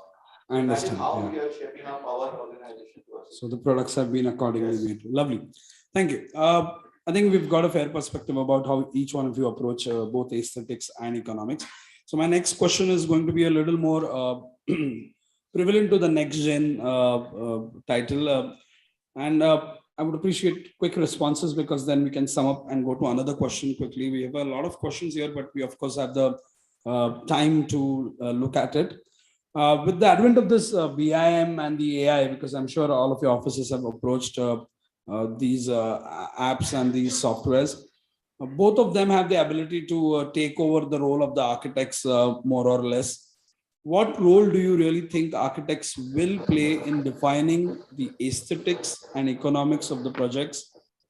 Maybe 5 years from now, how do you look at it with the advent of PIM and AI? What role as a designer do you think we will play in terms of aesthetics and economics? What is your take, Akshay? So when it comes to BIM and AI, right? I think one of the biggest challenges that at least architects, face today is not really AI at this point of time. It's actually something called Pinterest.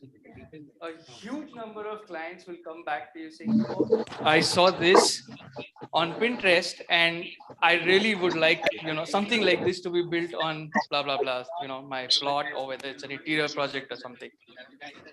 Now, where I think our role is really, niche in that sense is again translating what that gentleman or that person has seen on a certain either a website or an app or something, and then kind of translating that into what is really feasible, because obviously there is always a budget in mind, Right. and they have to go by that. Yeah, so Pinterest is one of our rivals here right now. Absolutely. Yes, I made a note. When we sum up, I'll want to highlight on that. Amay, your take on this? My take is slightly contrary on this one. Lovely. I really feel like if you look at the last 5-7 years, right, technology and innovation has largely impacted industries like agriculture, education. And then if you think of it in that perspective, why not architecture? So I think the challenge here is how do we work with that technology? It's important for us to probably take support of a certain tools that are available in our market to probably that could help us design better, or help in better design process and creativity. At the same time, technology is also opening up new perspectives in the field of architecture. If you look at some recent practices in the Western countries and also in India, there's a lot of investment going into AI that's really focused into a certain areas and a certain domains. So yeah, as a young practitioner, I'm quite excited to kind of work with technology and just take a slight help of it in the near future. Yes.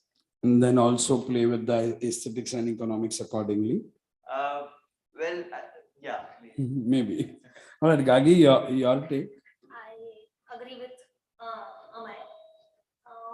Me and Sahil usually we just like to play around with this software called DALI and Midjourney. Correct. Midjourney. So imagine just by putting a few prompts and image has been created. That's quite a thing. It's actually quite scary, but it's quite exciting as well for us. Right now, it's just creating 2D images, but then I hope and I assume that we'll just still go to 3D. It'll be quite. Right. There are apps which generate 3D views also, but then you are not sure whether the aesthetics are getting compromised on it or not, or something that looks very, very good is also affecting the cost as well. Do you think we'll be able to balance this as designers, as architects? I hope. I will just say at least we will make it work for us. At least we'll embrace it. All right, right, all right. Pritika? So for me, the shift has started, and I'm really excited about it. Previously, when we looked at a team, a much larger part of the team was focused on drafting, construction documentation. Today, we have a much smaller team, right? A very specialized team, but a much smaller team that looks at construction documentation, model building, etc. The larger part of the team is able to focus on aesthetic excellence, technical excellence. So that's really helped. As far as the project costs, I feel like the role of the architect has really shifted there as well, because these models are helping us really analyze factors towards costing in a project. I'm right now able to shift, play with specifications, change them, change my design options to be able to again strike that balance for what the client wants from a budget perspective and what I want to give from a design output, right? Right. But I have to tell you my favorite part. And my favorite part is freed up a lot of my time. And it shifted my role as an architect. I've started to realize that my role of an architect is, it's starting to seem like it's like this chief conductor of a symphony, almost. There's so many stakeholders currently in a project. You know, the landowners, the so many people in the client side, different departments, the authorities.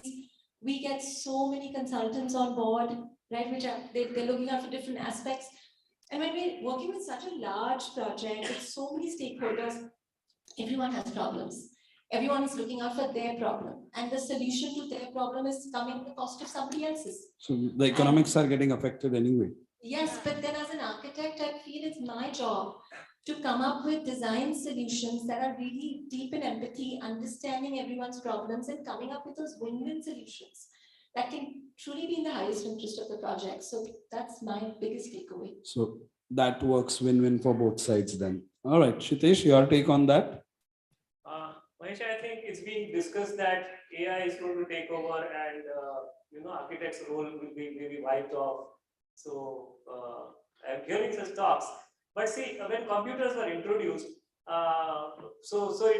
was discussed that as if that manpower will not be needed or less manpower will be needed. But I think it didn't happen so. So technology is always there to help us. BIM especially, we are extensively working on BIM. Yeah. And BIM is the future, I would say. And the precision level that we can get by using BIM is a different level. Especially in creative fields, I think, for example, there is an artwork. And so original artwork is one thing, and then there are prints of that artwork.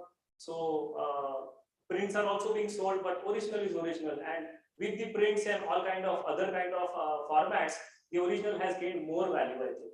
So in such a creative field, it will always have its own value. So you're trying to say that even though these tools have taken over or are trying to take over, the architect's role to create good aesthetics and the architect's role to define economics will still remain, right?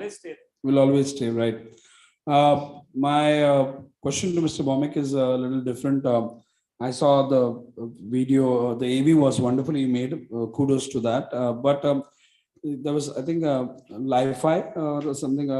You're trying to relate light. Not really Li-Fi, connected lighting. Connected lighting. So this is again using intelligence in terms of are we paying more to create good aesthetic connected lightings, or are we will have to pay more if we want to really do this kind of setups? Definitely, you have to pay more for this kind of solutions, and we do have solution in each and every application segment, whether it is office, retail, hospitality, outdoor. To mention here, the whole of Pune city, the 90,000 street light are all connected. Lovely. Okay, so you can see the health checks of all the street light on a dashboard at Pune Municipal Corporation. So coming back to your question, this is a differentiator for us. Okay, I mentioned in my previous answer that 30, 40, 50 players are there. We cannot survive in selling boxes. You have to sell solution. And this thing we have geared up for the last 4 years. Our global innovation center for connected lighting solution is based out of Bangalore.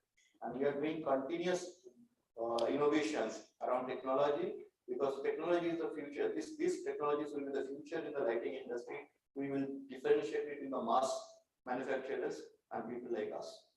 Right. So if you want an interesting product, you will have to put in the cost as well, of course. All right. I'm going to move on to another question, which is more specific, because I want each one of you to address to the crowd about how did you personally deal with your project, so that there's a takeaway in terms of understanding how do you marry both aesthetics and economy, where individually in your projects, including Mr. Bhawmik, your products as well. Can you give us a real life project of yours where you feel you have been able to strike that balance between aesthetics and economics, and where both the client was happy, the user is happy, you are happy as a designer. Can you relate it to an example and just maybe just tell the audience about how were you able to strike that balance, Akshay? Sure.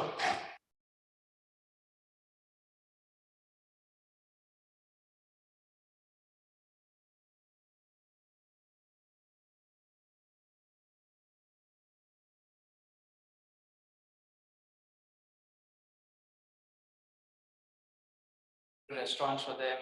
But now that they have launched into a QSR segment, they wanted to bring the entire scale down without leaving the magic of the brand out of it. Now, the whole point of design that really needs to be on top over here, because the smallest format that we are designing for them is just 6 feet by 6 feet.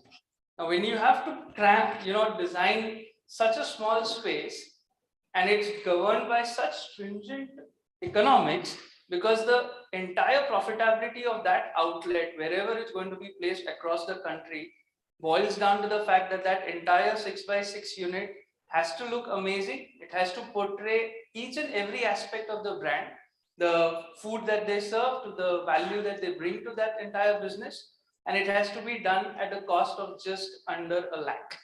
Now, when you are talking of something like that, it makes the architect's life a lot more difficult, rather than dealing with a very large budget, a huge space, and things like that. So we did that successfully. You can see one of those kiosks in SGS Mall here, which is the first of its kind right now.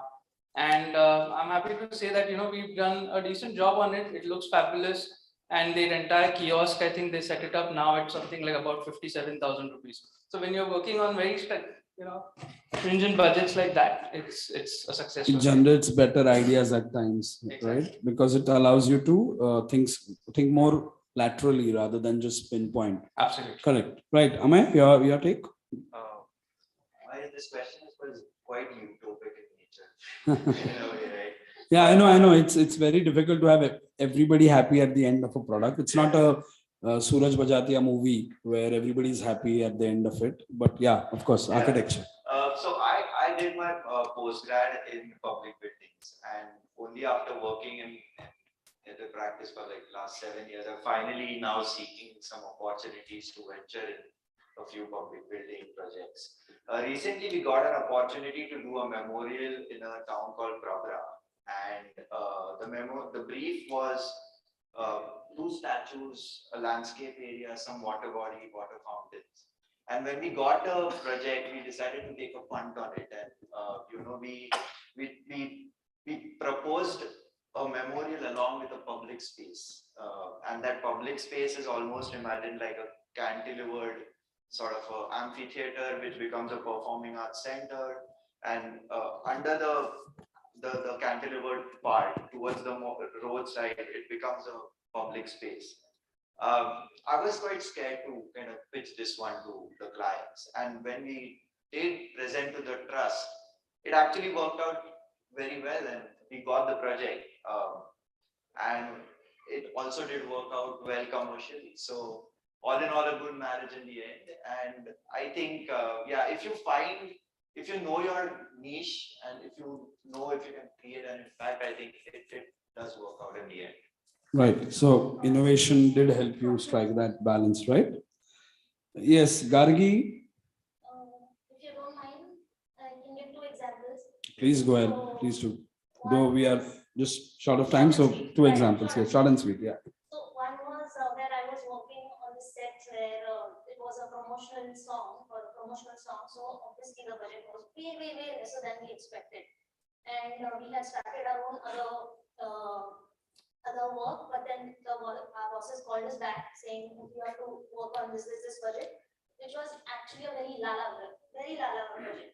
So we just thought, okay, we'll take this up as a challenge. What is life without challenge, correct? So we take this up, and then we just realized that sourcing is the key. So we have been to Alam, and we had sourced a few things, and long back that time it was if you know Baba Azam Zamani ka, there used to be chains. So we started creating curtains for that, and we sourced a few bottles from all these local bars. That is a story itself. But yeah, we had to sort of all these things for this. But it was the day when they started shooting. I think the reaction which we had with this specific project with the director and the actors, they were quite surprised. That was priceless. The reaction was quite priceless, and the songs were really beautiful. And the second one is very close to our heart. We did this one G+2 row house, which we converted it into a restaurant. And client, it was in the urban jungle of ACP, glass, huge signages. So obviously, looking at all these things, even our clients wanted to be there, right? They just wanted to be with much bigger signages. So we tried convincing them. We tried doing a few things by taking storeroom above where we can have a huge dead mass. We created apertures on the balcony where people couldn't just see directly through it. It was kind of curiosity when people used to walk around. So by doing that, we had full G+2 building as full brick facade. So we got that full monolithic look which we wanted. And if I am not wrong, I can call it a little timeless than ACP and glass and huge signages. So somehow I think we achieved that.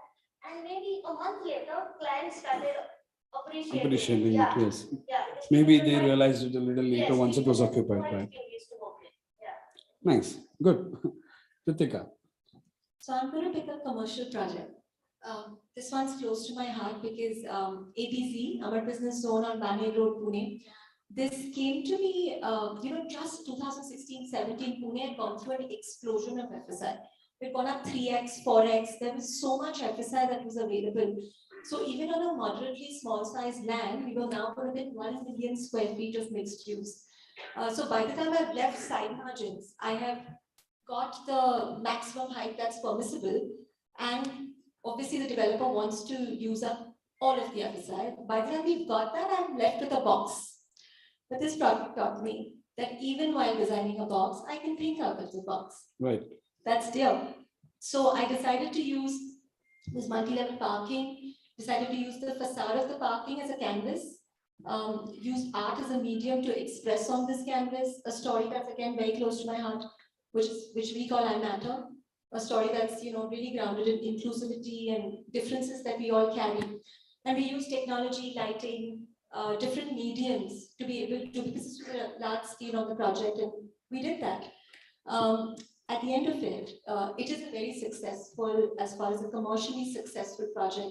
So of course the landowners and the developers very happy with it, but it's given them a legacy, it's given them something iconic. Something to look up to, really- yes. Yes, Right. and we recently conducted empathy interviews for the end users.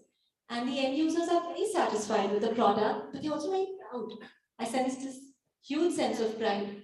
And you asked if I'm happy, and I think what made me the most happy is this project helped me expand my impact to the, yes, from the client, end user, to the passers-by. Passers-by, yes. And So I've seen so many passers-by stop and look at it. stop and look at it. It's been a conversational starter. I've heard them say it's the Times Square, just different things. Right. So the aesthetics start generating a talk amongst the people. Lovely.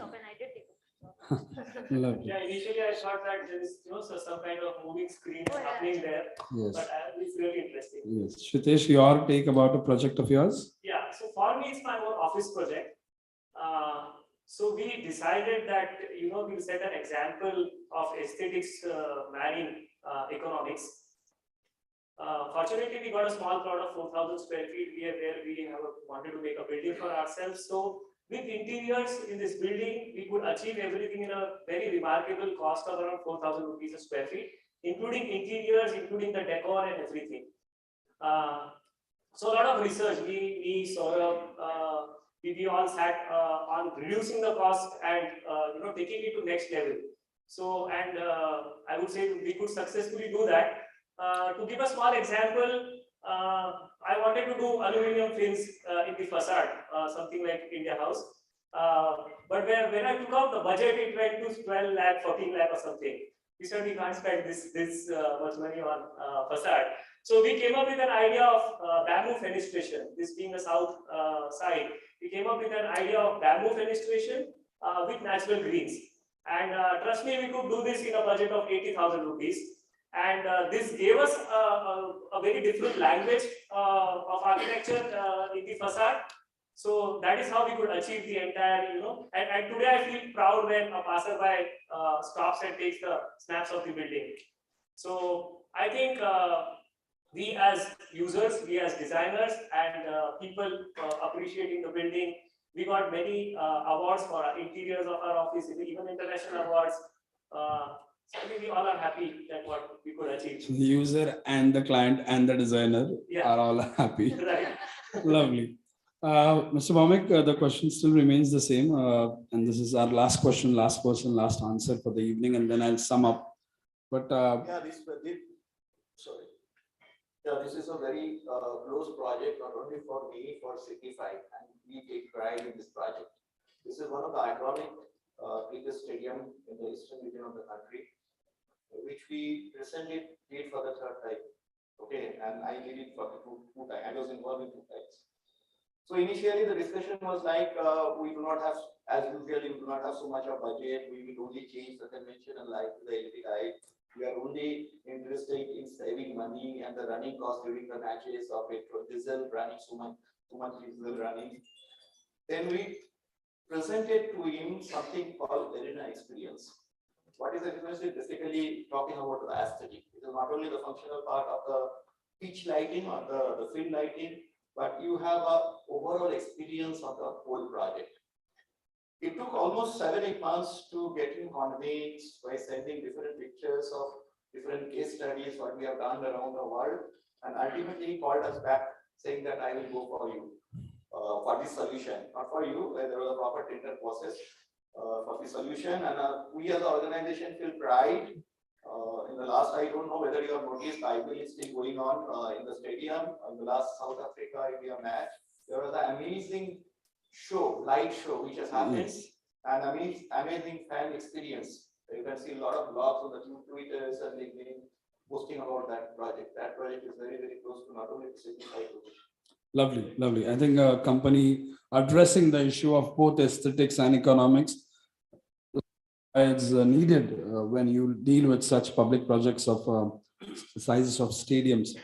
All right, with that we come to the end of the questions for all our panelists, and I have key words that I've noted down as a key takeaway for myself and all the audience here. Whatever you have contributed surely leaves some food for thought for all of us to talk about. I'm sure we will take this discussion of the dais amongst the audience later on once the dons have spoken. But what I believe is one very important word that was used was you have to look at aesthetics and the economics in the context in which we are dealing with it. One, good economics are a good aid for good aesthetics could be established. Collaborations, right? Collaborations would help you strike a balance between finding good aesthetics and economics. So the cost versus time versus aesthetics triad can be established.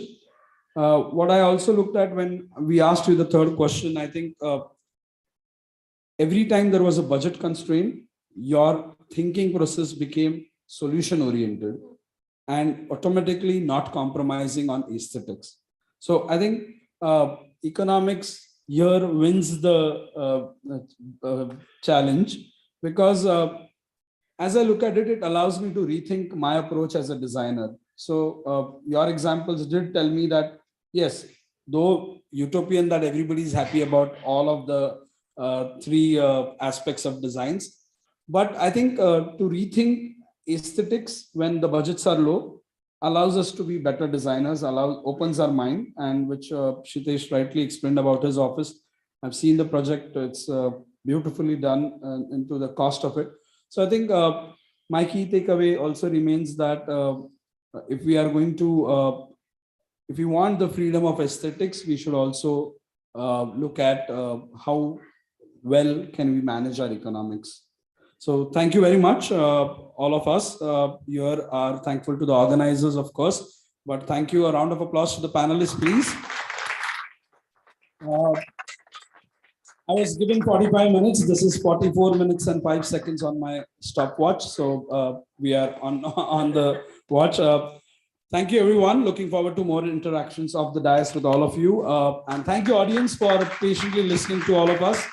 It was our first time to take up this topic. I'm sure we have a lot more to add on this. I had another set of 3 questions, but obviously time is our bap here. We'll have to stop on that. Thank you very much.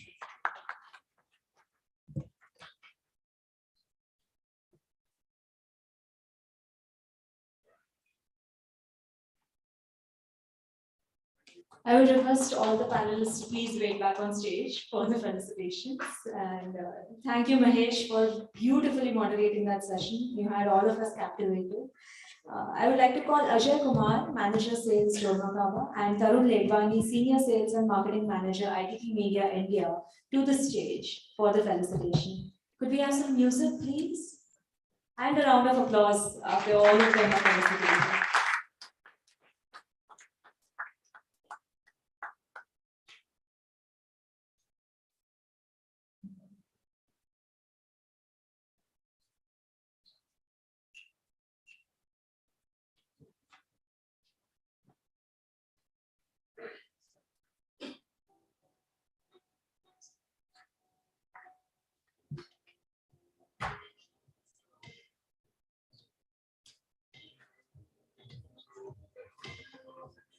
Akshay Modak, AM Design Studio.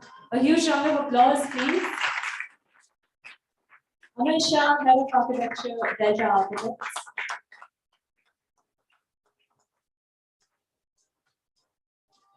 You could, all the panelists could wait back for a group photo here. Yeah. Gargi Kulkarni Ferwani, Principal Architect, Studio Class.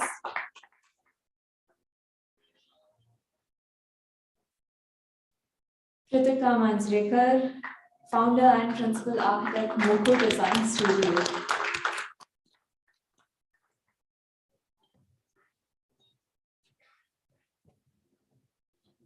Shitesh Agrawal, Founder, Sankalpan Designers.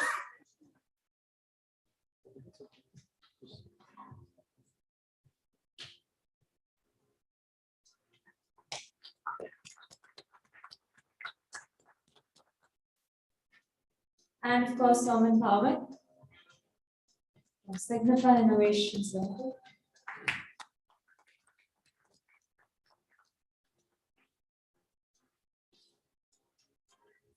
And last but not least, of course, our dear moderator, Architect Mahesh Bamber. Thank you so much for that session.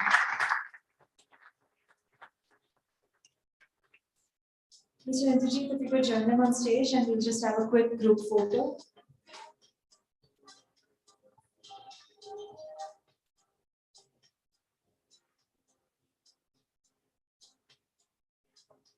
Ram Prasad Akiseti as well, our curator.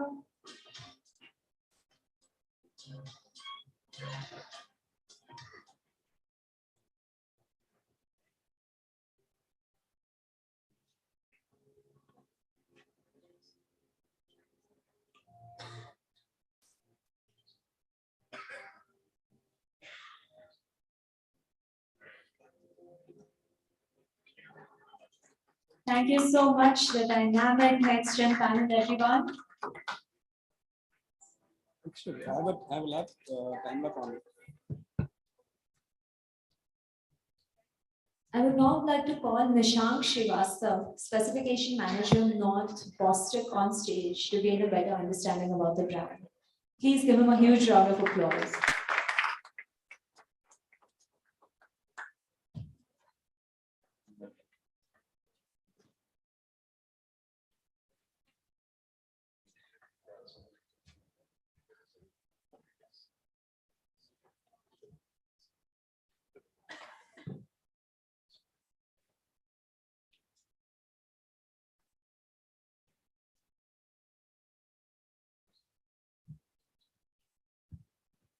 Good evening, everyone.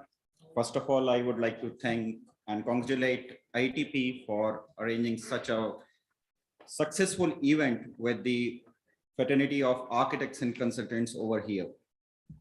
Now, for starting, who are we? We are Bostik and we are the part of Arkema. We are the part of Arkema Group, who is the specialty chemical manufacturer based out in France. They did 9 billion euro sales in 2021 with 20,000 plus employees and 141 production units. Bostik is a part of Arkema and it's an adhesive division of Arkema. With 6,000 plus employees, we did 3 billion euro sales and 4 global R&D centers. Japan is into sustainable development goals. We are headquartered in Bangalore with plants, 2 plants in Bangalore and 1 in Gujarat, apart from the toller units in west part of India and northern part of India. We have the warehouses across India, as well as we have the vast channel network of project distributors, as well as the applicators to support our success. Bostik is into different fields, and one of the field is construction and consumer, which we represent. Then they are into advanced packaging and converting, durable goods, wherein we provide adhesive solutions for automotive market, railways, metros, as well as aircraft. Then we are into hygiene, which gives the solutions for adult diapers, sanitary napkins, and all. Bostik Construction and Consumer Division has the entire portfolio to support you from the ground to the rooftop. We have solutions for basements, we have solutions for retaining walls, we have solutions for swimming pools, podiums, wet areas, as well as we have solutions for expansion joints, designer solutions we do have. One of the segment which is there is sealing and bonding.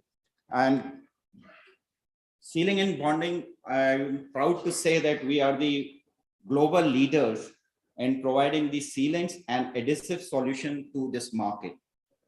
We provide grab adhesives, we provide sealants like acrylics, silicons, hybrids, and new generation PU. We have sealants for sanitary, we have fire resistant sealants, as well as we have sealants for gardening and landscape areas. From all the product range, today we are going to introduce only 1 or 2 products for sealing and bonding. All our products are based on Flex IQ technology. I'm not going to spend more time on this. So I'm going to play an AV for this.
So what Flex IQ technology means is the flexibility in the movement accommodation factors, flexibility in using this product in interior and exterior application, for porous and non-porous substrate, excellent toolability, and whereas IQ means all our products are zero bubbling products. So you can use in the damp conditions also. All products are UV resistant and stable. They are low VOC. So if you are designing any project which requires a green points, you can go ahead with the Bostik products. And all products are non-staining products. The one of the product which I am going to introduce today is the Bostik P590. It's a new generation PU sealant and it's called Sealant Flex 1 Plus. This product is basically a non-bubbling product, excellent toolability. It has a elongation property of 1000%, as well as it has a capability of filling up the joints up to 80 mm. Trust me, no other product in the market is having that kind of a property. Apart from that, it has the movement accommodation of factor of 100% and plus minus 50%. It comes with all the certifications. It follows all the ASTM codes. It has a ISIGA certification also. So the product ISIGA means it has been tested for the industries like food industry, food and beverage industry. And CE marking of EN 15651 and 1, which is for facades, and 15651-4, which is for pedestrian walkways. The another product in sealing and bonding range, we have the Bostik N310, which is no more nails classic. As the name suggests, the places where you don't want to use nail, you can use this product. This is a high-tech adhesive. Instant grab is there. It sets within 10 minutes to 30 minutes. And you can use for different areas like timber staircase. It's a polystyrene safe. Most of the products available in the market does not support polystyrene.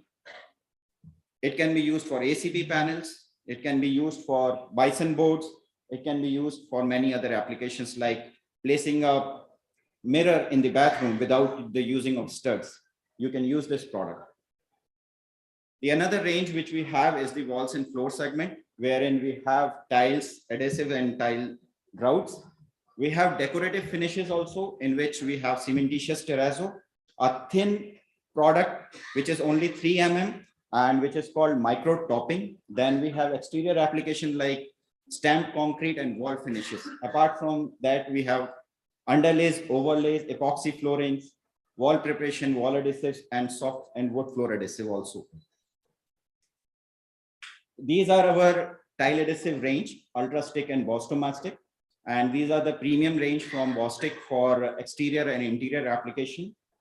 Ultra Stick is the product which you can use if the deformability is there in the stones and all. You can use this product. Ultra Stick is for the high movement areas. Axle Flex is the product, again cementitious, is for exterior application. Aquastic, as the name suggests, you can use in the swimming pool areas for putting up the mosaic tiles and all.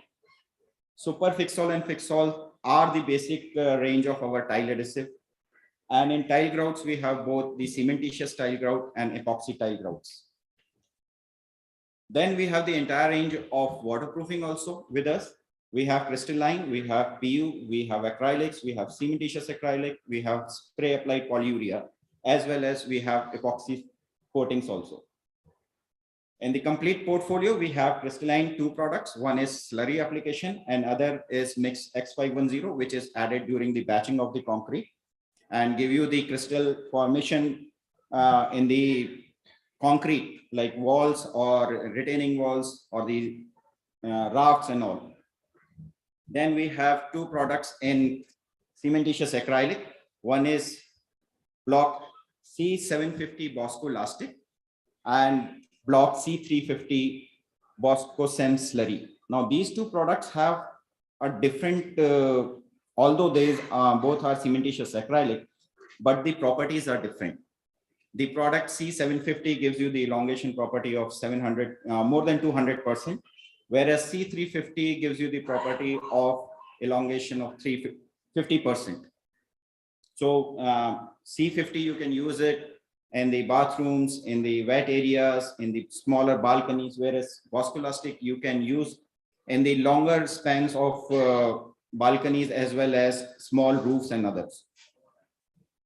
Then we have the 2 range of pure acrylic waterproofing membranes, which is block A550 Bosco Seal RC2 and block Elastocoat P. Now these two products are UV stable, as well as the product RC2 gives you the 1 mm of DFT in 1.5 kg and can be used on the terraces up to 500 square meter also. Whereas Elastocoat PE gives you the 150 micron of coating with the 0.5 mm of crack bridging capability. So in the exterior paints where the paint coating is of 60 microns, you can go with this kind of a product, which will give you the long life of the exterior paints and all, as well as these two products can be tinted also. It is available in white. So according to your color, we can tint it and provide you. These two products are in the polyurethane range, and one is PUD and other is PUW. Both are single component, both are water based, but block P530 Boscoseal PUD is a polyurethane dispersion, and this is a UV stable. You can leave it exposed on your roofs and all, as well as this is non-flammable. We have tested this product for more than 2000 accelerated UV tests, and it has performed well without any change in the performance parameters. Whereas PUW, block P550 PUW, is a pitch modified polyurethane, and this product can be used on the retaining walls, on the large terraces, as well as you can use it on podiums because this is having a root resistant property. For the basement, we have HDP also.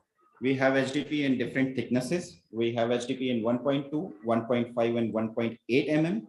This comes in 2.4 meter width and 20 meter of roll. You can use under the raft, as well as if your project is in the confined area, you can use it on the retaining walls also. Whereas block X550 TPO, you can use it on the terraces where the refurbishment jobs are required. And these are X550 TPO is a UV resistant product. You can leave it exposed, as well as it's a root resistant product. So if you are using in the planter areas or you are having the roof gardens, you can use this product. Then we have one product which is a fast setting polyurea, hybrid polyurea. It has a tensile strength of more than 16 MPa, and it sets within 2 minutes. It sets in only 20 seconds. It can be used on the terraces, podiums, landscape areas, and others.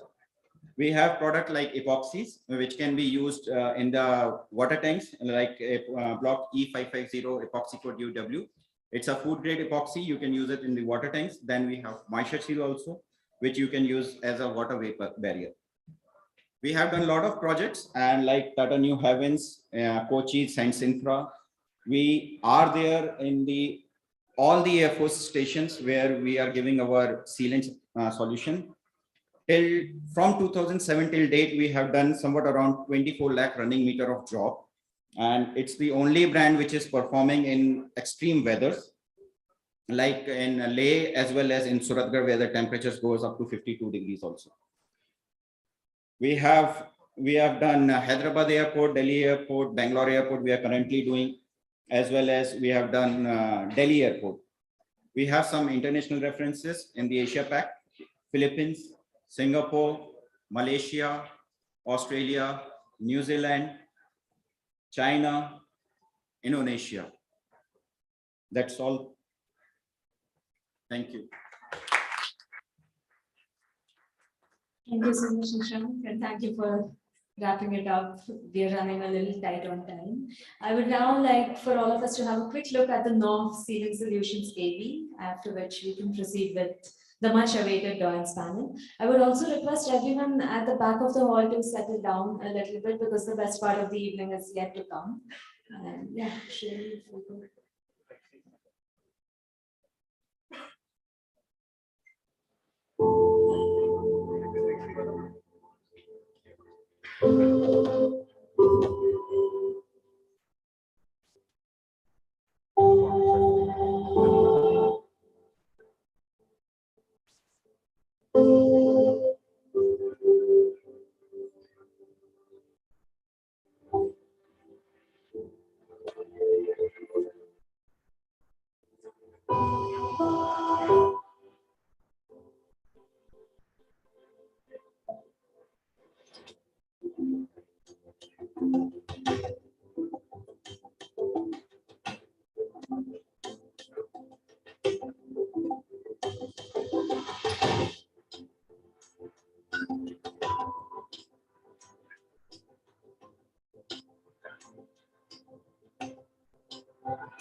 And now for the much awaited dawn session that I'm sure all of us are waiting for with bated breaths.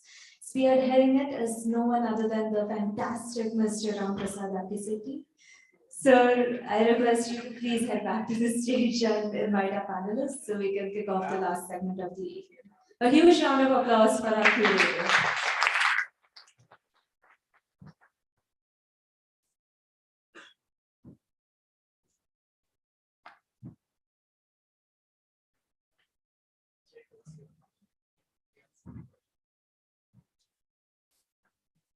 So since they are organizing, let me take the benefit of that activity and call upon the panelists one after the other. As I speak your name, let me finish reading about you and introducing you to the audience. And you please come and take the chair. So as you know, this panel is a little bit more senior and more exposed and experienced panelists over here. With varied kind of practices that they all come from. First one that I'm going to introduce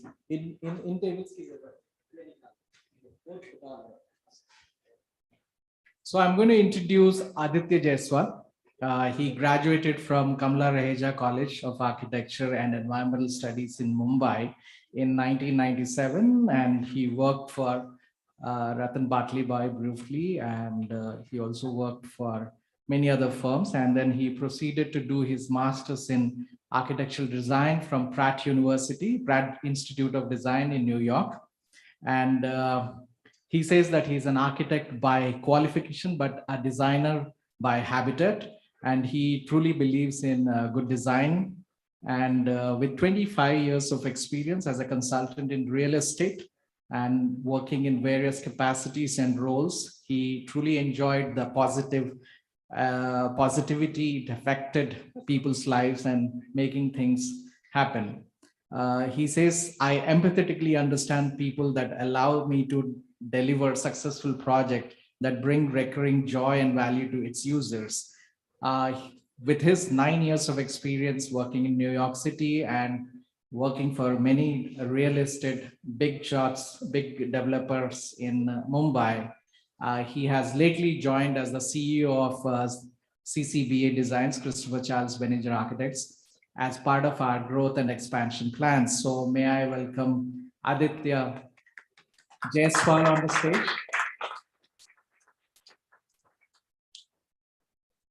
I think you sit in the far. My next panelist is Rishikesh Kulkarni. He is a partner at VKA for architecture, E for environment, U for urban, and I for interiors, many, AEIOU, right? So some of us here, senior members, would know that he's the son of a very famous architect, Vishwas Kulkarni, and he has actually transformed the business, as I can remember, when I was very young and I used to go to his father's office back then, which was in front of Vayasane's office, if I remember. So he's a brilliant young man and somebody that we all look at as an example who could take a practice to the next level. So he studied at the AA Architectural Association London. Then he is a qualified assessor for building research, establishment, environmental assessment method. Then having worked with Stubbs Rich Architects, Bath, UK for 5 years on various large-scale projects in UK and Europe, he acquired a global vision for architectural design. This exposure to international landscape led Rishikesh to start a collaborative company called VK Open and with Open Arch Limited UK that delivered multiple successful projects in India. With his drive for innovation, passion for technology, materials, and collaborative thinking, he approaches every project on par with global trends. Please welcome Rishikesh onto the stage.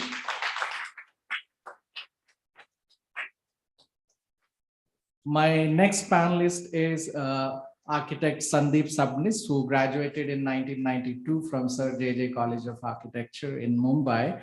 He worked under a renowned architect Raja Adri, a fellow of the Franklin Wright Foundation, Wisconsin. After 9 long years association with Raja Adri's office, which helped him gain significant knowledge about practice and holistic approach towards large complex projects in commercial and hospitality sector. Later, the association with Kalpataru group of companies in Mumbai through 2003 to 2006 helped him to hone his skills on the residential sector, which is the backbone of the overall real estate business. During these 3 years, Sandeep handled premium residential high-rise projects with modern amenities and best-in-class leisure infrastructure. Sandeep's next association with Bentil Associates of South Africa allowed him to steer large retail-focused mixed-use developments. In capacity of a design manager, Sandeep was handling a large portfolio of projects for clients such as Reliance Retail, Prozone, and DIL Limited, and a few upcoming mixed-use projects were entrusted with him. Sandeep later worked with Lodha Group as its vice president design architecture. And later on, he took key position heading the design department for the Adani Realty for 4 years. Again, he joined Lodha recently as the head of the design development in Lodha, Pune region, anchoring all the Lodha developments in Pune. May I welcome Sandeep onto the stage, please.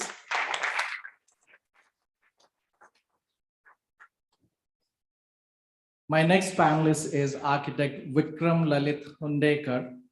He is a director at the Miti Mitra Consultants Private Limited, Pune.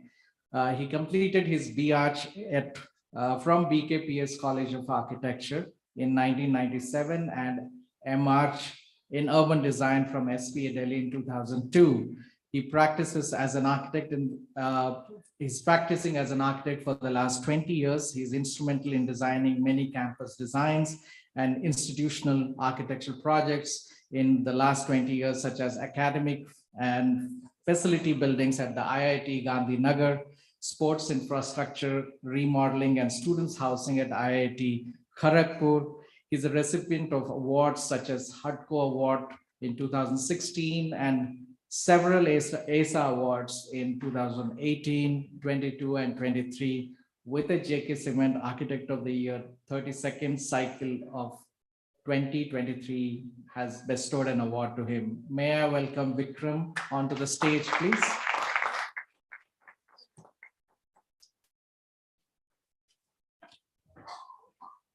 My next panelist is Vinod Dusya. Architect Vinod Dusya graduated from College of Architecture, Pune in 1996. After graduation, he was associated with architect Vikas Bandari for about 5 years. Under his guidance, he learned the essence of design and its true meaning. He further went on to establish VDA with Vinod Dusya Architects in 2005. VDA Designs revolves around a philosophy that design is incomplete unless put to use, and design must maintain the balance of space and aesthetics. We also believe that, he says, we also believe that good planning forms the base for economic and aesthetic designs. Since its inception, VDA has the opportunity to work on a variety of building types and completed over 130 projects and has about 70 on-board projects ranging from residential bungalows and affordable houses to luxury housing clusters to townships to 25 of 25 acres and larger. VDA is also into interior design of residential and commercial spaces like restaurants, educational institutes, resorts to add to their portfolio. Some of VDA clients are Mittal Brothers, Sigma One, Aditya Builders, Goel Properties, Kalbor Buildcon, and several others. Some of the awards that he has won is at national levels, the Manikchand Plaza, a 7 lakh square feet multiplex complex at Satara Road, Pune in the year 2001 as part of the team. He won the national level competition of Satara Municipal Building Design of Iconic Design in Satara in the year 2020 as part of the team. He has also won the ASA Award for 2022 for Best Group Housing for the residential project Mangalam Houses. So, may I invite Vinod onto the stage, please?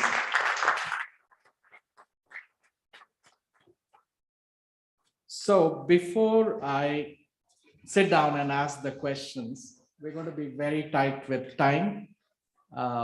Time is the economy over here right now, for me especially.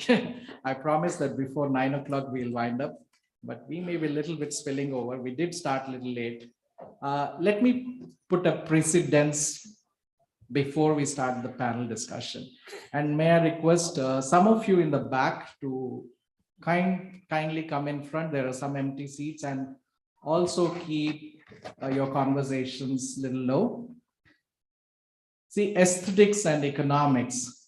Today's topic is very critical. How do we balance, or should we say aesthetics should take the precedence over economics, or we say resources are finite and we use our human intelligence to bring a merger of good aesthetics within the given economics.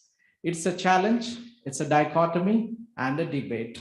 We have people over here, eminent, and many in the audience are experts dealing over this issue over the past several decades through their practices. I, as the curator of have clubbed these brilliant minds that will throw some lights on the inquiries that I pose on to them. I see many important points being discussed and evaluated. So if I can have your undivided attention for the next 45 minutes, I would appreciate and thank you in advance. Yes, money is important, but how much is less or more? If Mies van der Rohe has said less is more, how much has it been instrumental in becoming a philosophy that architects have been able to endorse in their practices? We live in a time where sensitivities are depleting, but yet some new sensitivities are being developed. Does our life endorse sustainability of all kinds? Do we as a profession profess values that form core of architecture, or we have forgotten in the mindless rat race of might is right? I see beautiful buildings that are cost effective. I see ugly buildings that are very expensive, but I see that outside architecture also. Everywhere, be it in films, be it in fashion, be it in music, there is good and bad coexisting. To me, India matters. We are a great old civilization, but we are an inspiring, aspiring young nation all at the same time.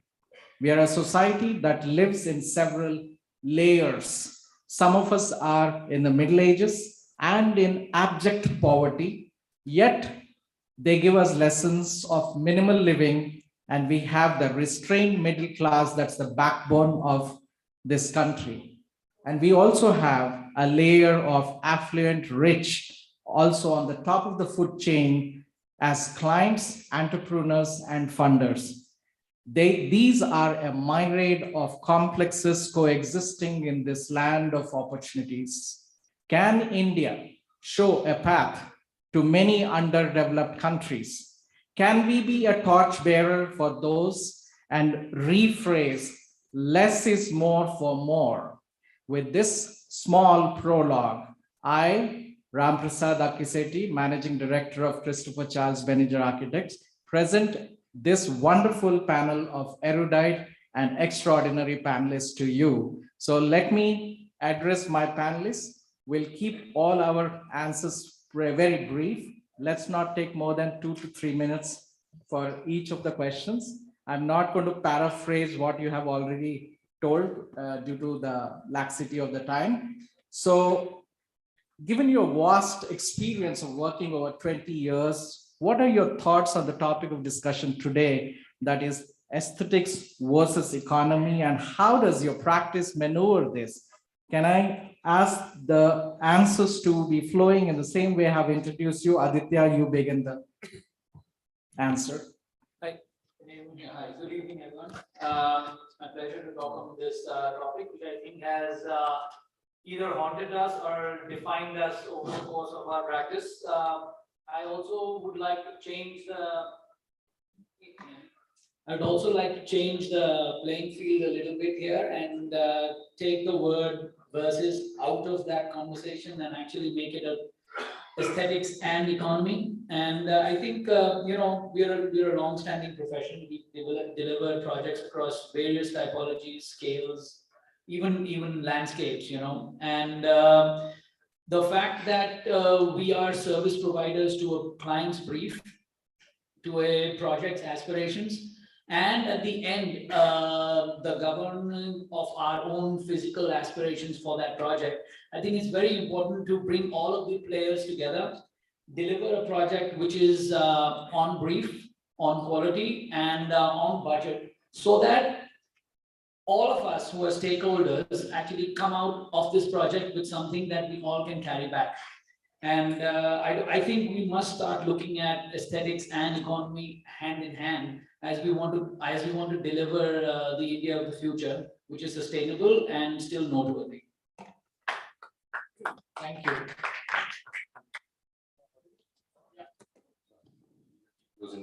So, first of all, Ramprasad, sir, thank you very much for having me here. I think the question is quite interesting, and you want to actually ask me to share how do we look at this in our practice. Incidentally, we are completing 50 years of the organization started by my father this year. What we have done over the last 20 odd years is something what we call as performative architecture, let's say, or performative design practice. And we have, we consider aesthetics and economics as just two of the criteria against which we try to measure the performance of that particular project's design. There are multiple criteria, of course, but these two criteria are quite important. And I think we lean a little bit towards the economic side, just because of the legacy that we have of this practice. Having started work on a lot of low-cost housing projects, we still are involved on multiple, states where we are doing PMMI projects and so on. So maybe I'm not a big, let's say, doyen, as you have said, talking about aesthetics per se, but I think aesthetics is also important criteria which we measure. Many a times I feel aesthetics is also individual expression of the architect, which we try to force onto the project, secretly trying to achieve what we want to do with the project more than what the project is intended to do for the people who are going to be users or the occupiers of that project. We try to kind of control that urge, if I were to say something like that, and we try to limit that particular enforcing of that individual expression on the project. Doesn't mean that we compromise on aesthetics per se, but it just becomes many a times a criteria which loses to economics. Thank you, Rishikesh, on those insights. I would like to specifically mention about Sandeep, who at some point of his life, he was sitting on this side of the table. Now he shifted on the other side of the table as a client. So, he's an architect, but at this point, all that he's looking at, like great economics, definitely, but he's hiring architects who will bring the balance of aesthetics and economics. How do you kind of maneuver this in your role as the head of design in Lodha Developers? Thanks. Am I audible? Yeah. Thank you, Ram, for having me on this panel today. I think having gone through almost 30 years now, and like you rightly said, 18 years on the consultancy side and 12 good years with reputed developers. I think aesthetics versus economics is something we at Lodha now are doing. Of course, this is the products that we are offering is for the masses. We are creating for various gentries responding to various geographies, various asset classes. So to me, the cost factor or the economy of the project is to be applied in various facets of the project. The aesthetics word itself means literally sensory perception. If you see it in the dictionary, so the perception is extremely important. So this perception for us is coming to our end users. So we look at the project in various facets of the components of the project, and which is of the most perceived value to the customer.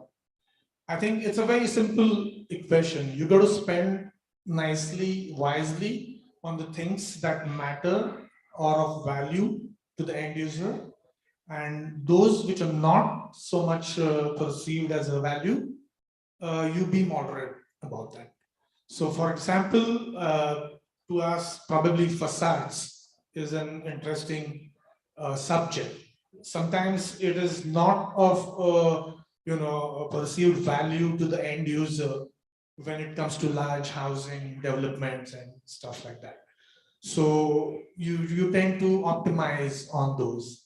The key common areas, as we call it, which is the more infrastructure development where youngsters, all age group people are going to spend their quality time.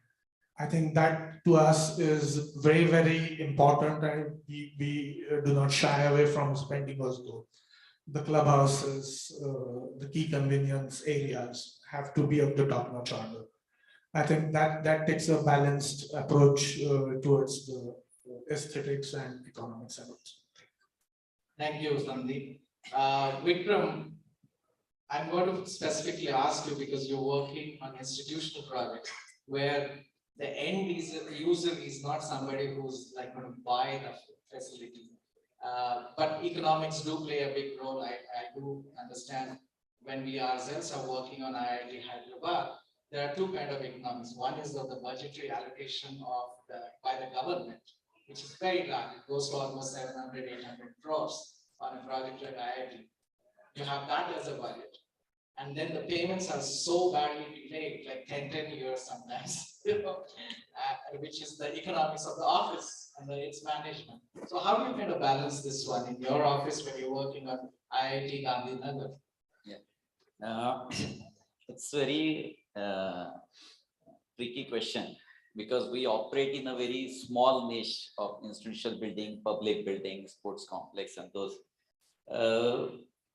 But what we have found out so far that aesthetics has always played a very important role against the economics.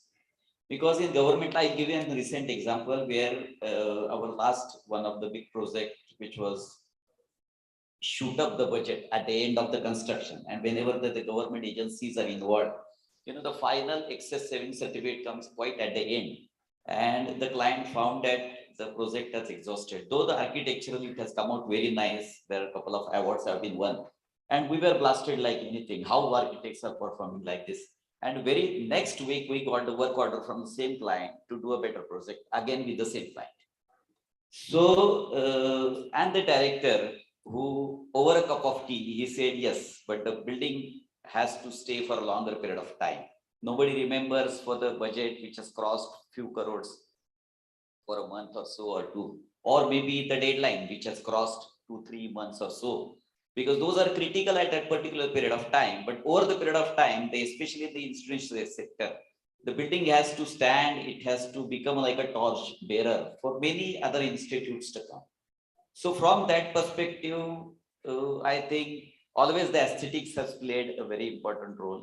Recently, we are working in one of the project where the client has approached us. It's a similar government project where he said that we have done with a client, they have their own architects and so many places, government architects, but nobody likes our building. You know, we do it within the budget, within the specification, everything. So we want to hire so that people will look at our building. So now they couldn't spell what is about aesthetics, but I think that is what they are trying to interpret, that is what is missing. So, and they have been building from years to years.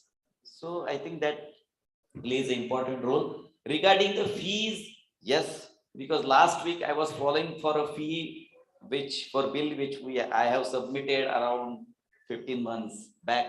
So yes, that is going to be always a challenge to maneuver within the office, especially a particular period where a lot of work is happening and no funds are coming. So, but at the end, the money doesn't go anywhere. That's what we have now. So I call it the famine and the feast philosophy in our office. Sometimes we have lots of money coming in, and then for months together we have nothing. And, you know, that's why it's famine and feast. So if I could interrupt just for a bit. There's a lot of voice coming from the background, the back, and I would request everyone at the back to just settle down because I think the sponsors are like trying to grab attention of some of the architects over there. if we could just wait Somebody till has this to go panel and get discussion that. is done. Yeah. Thank you so much. We very patiently listen to all of you sponsors. Now you have to listen to us. It's a tit for tat. Or let's call it coexistence. We need you and you need us. Okay. My last panelist, Vinod. I was flabbergasted to hear you have done 130 projects. My God, that's huge number. I'm 96 faster. I know, but that's a huge number of projects even to kind of remember the names. So that's a very big portfolio. So definitely, how do you manage the aesthetics if the projects are so long, so many? Even if we have done around 130 projects there, it's a very small setup of around 18-20 people. I would just, talking about design in front of Christopher sir, Nitkar sir is a bit tough. But I would just like to explain how we take, since there are a young crowd also here. Aesthetic is not a surprise which should come at the end. Because we know what we are doing right in the beginning. So I think aesthetics and economics should starts when we conceive the design, when we come up with a concept. So you know for what purpose the building is made, what is the context, and who's the user. So we try to take the attention to aesthetics and economics right from the layout. We are majorly into residential housing projects, so we know where the project is being built and to what rate it is being sold at. So if it is sold at 4,000 rupees per square feet, and it is sold at 12,000 rupees per square feet. So we know how the layout should be, we know how the grid should be, we know how the services, and we try our best to incorporate all those things. Because if design is not all about aesthetics, it might be 20% in the beginning if you don't take attention, and it becomes 80% if you don't pay attention. So I think we need to pay attention at everything. That's what we do. Thank you. Good. So moving on to my next question. I'm going to talk a little bit about education over here. Current education of an architect in their colleges and curriculum only focuses on aesthetics, vis-a-vis focus on design with little or practically no knowledge of business or economics. And then the young architect comes into this big bad world, a free world, where he's left to learn by himself, by trial and error. the idea of what is called business. Many times this is a challenge. So what are your thoughts on it if we have to build the future of this profession from the basics?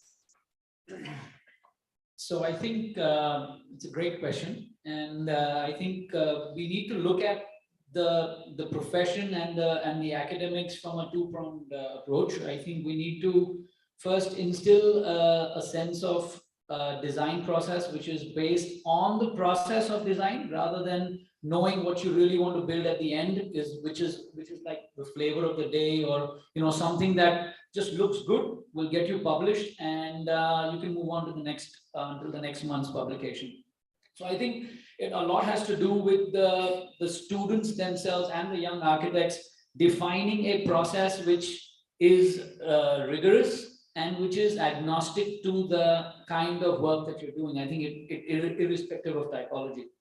And the second very important aspect of this is empathy. I mean, if you're not empathetic to your client who is investing the money to deliver through your services the project, there are a lot of, in fact, a car requires 75 vendors to manufacture it, and architecture requires 250. So it just goes to show that we are a conglomeration of various dynamics. We need to bring everybody onto the table. You need to understand it, and money is the driver for our projects. We are service providers to patrons. So I think it's important to understand these two aspects, and then obviously what will come through will adhere to the brief, adhere to the budget, and will be rigorous in its approach, so you will have placemaking architecture. So just to on this question, I would like to share my experience of having learned at the AA and again been in touch with them for the longest of time, all these years. So what I think we lack in the Indian architecture education is that we don't get the chance to actually build things other than making the models, which are scale models. We don't really get students or give the opportunity for students to build something 1:1 in reality, which I have seen and having worked with a few other universities in the UK. There are always electives, and I think currently for the last 2 years we are involved in an elective with one of the colleges in Pune, where we are running this elective on prototyping, which means that we are building something 1:1. And that is where students will get that particular experience of having to purchase the materials, transforming those materials, incurring the cost of that, changing transformation, and then coming out with the actual stuff, the 1:1 stuff. So that I think will be a great experience for students if that can be integrated within the education pedagogy or the curriculum on how they get introduced to materials and using those materials to build something. Another aspect of it is, I do not think that the students should not explore aesthetics. For all of the 5 years that they're supposed to enjoy the process of being an architecture student as well. And just exploring aesthetics today is not limited to drawing things. It is also about generating, generation of 3D geometry or imagery. And I think that is the AI, PIM, and all that exciting stuff which is happening. So maybe I think if they spend a lot of their time still, or all of the 5 years, in exploring those kind of things which are not related with projects, because they don't have the project brief per se as such. So it will be also very interesting for them to spend a lot of time in. But if we can add some amount, which is maybe an elective or two, where they get to build something on their own as a group activity or individual activity, that will bring in a lot of sense of cost, economy, and all that. I think the third thing that you mentioned of running an architecture business, I think again would like to share a very interesting information that I got when I was an architecture student in India. That the architecture course in India is not designed to create architects who will run architectural practices, like engineering courses in India are not. I think the whole objective of AICT and the technical education is to create employable architects. Now, I think today we are definitely in times where large scale practices require a lot of architects to be employed. And that is all that the course is really designed for. And if that is the case, then they don't really need, or maybe they don't have to go through the exposure of how to run a business. They can just be a part of a architecture practice. This particular experience and let's say there are experiential learnings that you want to definitely have when you want to set up your own architecture practice and run it as a business. Everyone does it in a different way, and that itself, I think, means that you should not be taught in a course. I hope I'm not contradicting you, but I think maybe it should not be part of a course. It should be part of that experiential learning, and everybody goes through that in a different way. And that is what I think. Again, the aesthetic side of that experiential learning is also there. Yes. Yeah, I think I somewhat agree to Rishikesh's views. The Indian, I mean, I graduated in 92. I mean, what we learned in college was all set subjects, processes, workshops. All that we built were some doors and some stools, carpentry, and a little bit on the other materials. But I think the curriculum needs to change. It's sort of a watertight curriculum that we have right now. It's a very enclosed sort of subjects, and on the cost front, probably they only teach quantity surveying and putting some cost to various line items. But beyond that, probably how a project should respond to the social or the demography context is something which needs to be something needs to be business sense, making fair commercial judgments while you design aesthetically pleasing forms is something should be imparted. I was talking to some of my colleagues and friends who happen to be in the institutional sector, heading some of the colleges. I think the 2020, the policy which is too calm, probably it's not endorsed yet, the national education policy. That might be a relief to the architecture and design education if it sort of comes through some sort of a credit based system, or even partial entrances and exits, or having to choose, getting a freedom to choose the subject of specialization during the end of your course, which currently remains, conventional to only the masters or the more professional degrees. I think that's gonna help. So I hope that soon kicks in, which will make the young architect possibly, more aware about it.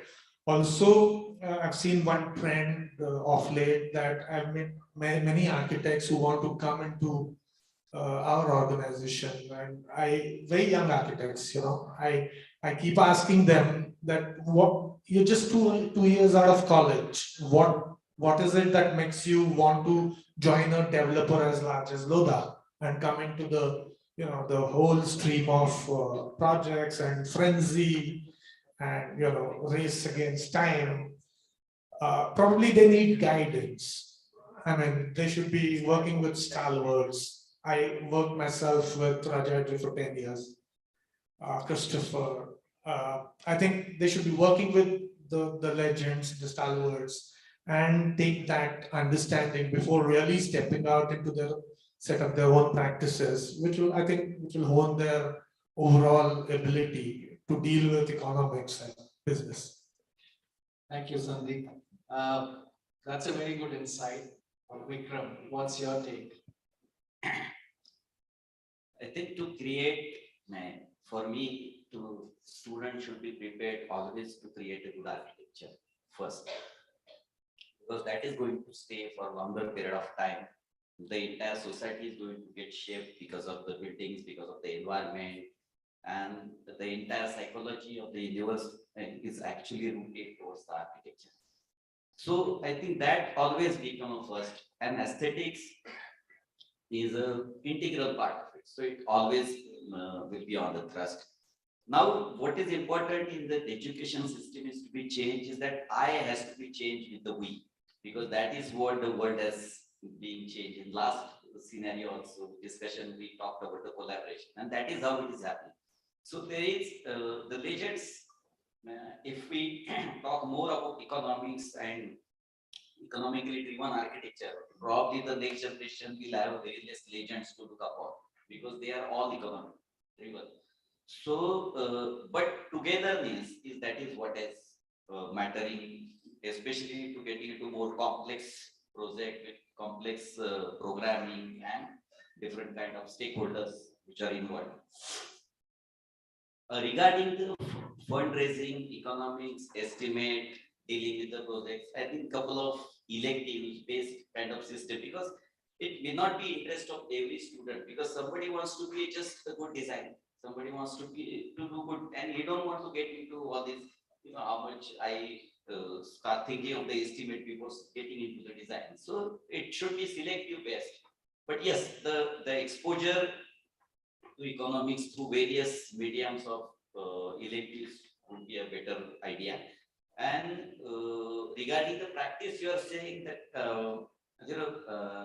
they learn on very hard way, but sometimes there is a beauty in that learning on the hard way, because everything is known. Still, the life is so unpredictable, and the opportunities are so different. So if you learn something, then you will get into the another, which is another challenging situation. So I think starting of a practice with a challenging situation is always very nice, and you tend to pave a path in a very unique way, which otherwise you may somebody may not have thought of. Thank you. Vinod, what about your comments? So I got an opportunity to teach in college as a visiting lecturer for 5 years, and still I'm associated with colleges for juries and stuff. So I've seen very closely all these things, how the students react. Being a teacher also, I don't think there is any problem with the teachers of colleges. There are around 32 colleges in Pune. The problem is that students don't want to, they don't want to work with anyone. They don't want to spend time learning more from any stalwarts. They want to start business or the profession quite early in their profession, and that is a main hurdle. Like a surgeon, you need to assist some surgeon before you take up your first surgery. But here in architecture, people want to practice the next day they're out of the college. And that's the main problem. So that's what I feel as a result. Good. I think we had pretty much similar kind of thoughts. I always believe, and yesterday in the ASTIC talk that I just remembered somebody quoted saying that like 50% of this country's economy is directly or indirectly related to the construction industry. That's very large, considering that we want to be a $5 trillion economy, out of which $1 trillion comes from like agriculture, and 1 from manufacturing, and 3 from services. So we are part of the service industry, but we also use manufacturing to a very large extent, as you said, like what, 250 vendors? Yeah. Now, this knowledge about clients, projects, money, I think is very, very, very crucial. I think gone are the times when architecture was considered as a gentleman's profession. I think today we are dealing with monies and volumes which are extremely large, and then there are a lot of stakeholders, and I think somewhere in the education it has to be the idea of business of architecture. It's no longer the way we all started our practices 25, 30 years back. Today the practices have to address business. I mean, most of our offices wouldn't have HR, we wouldn't have marketing strategies, we wouldn't have business growth plans, we don't have expansion plans. We are looking at like India no longer as India. Earlier, our practices used to be very regional. many of our practices, like a doctor's clinic, would be very regional or local. Today we can sit in Pune and we can work in Africa. We are working in Africa and in Shanghai. And even at the height of Corona, and we were still working. So I think definitely somewhere I would have liked architects walking into my office saying that, yes, I do understand money.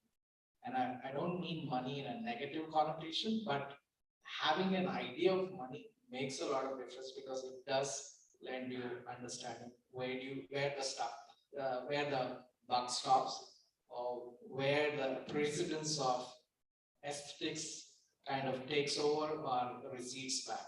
So I think this can be a debate for 1 hour if we have to, but all of us agree that like the economics play a big role, and somewhere I think a student should be informed about this. I mean, I'm not talking about in all the 5 years, but maybe a little bit as a kind of grooming course.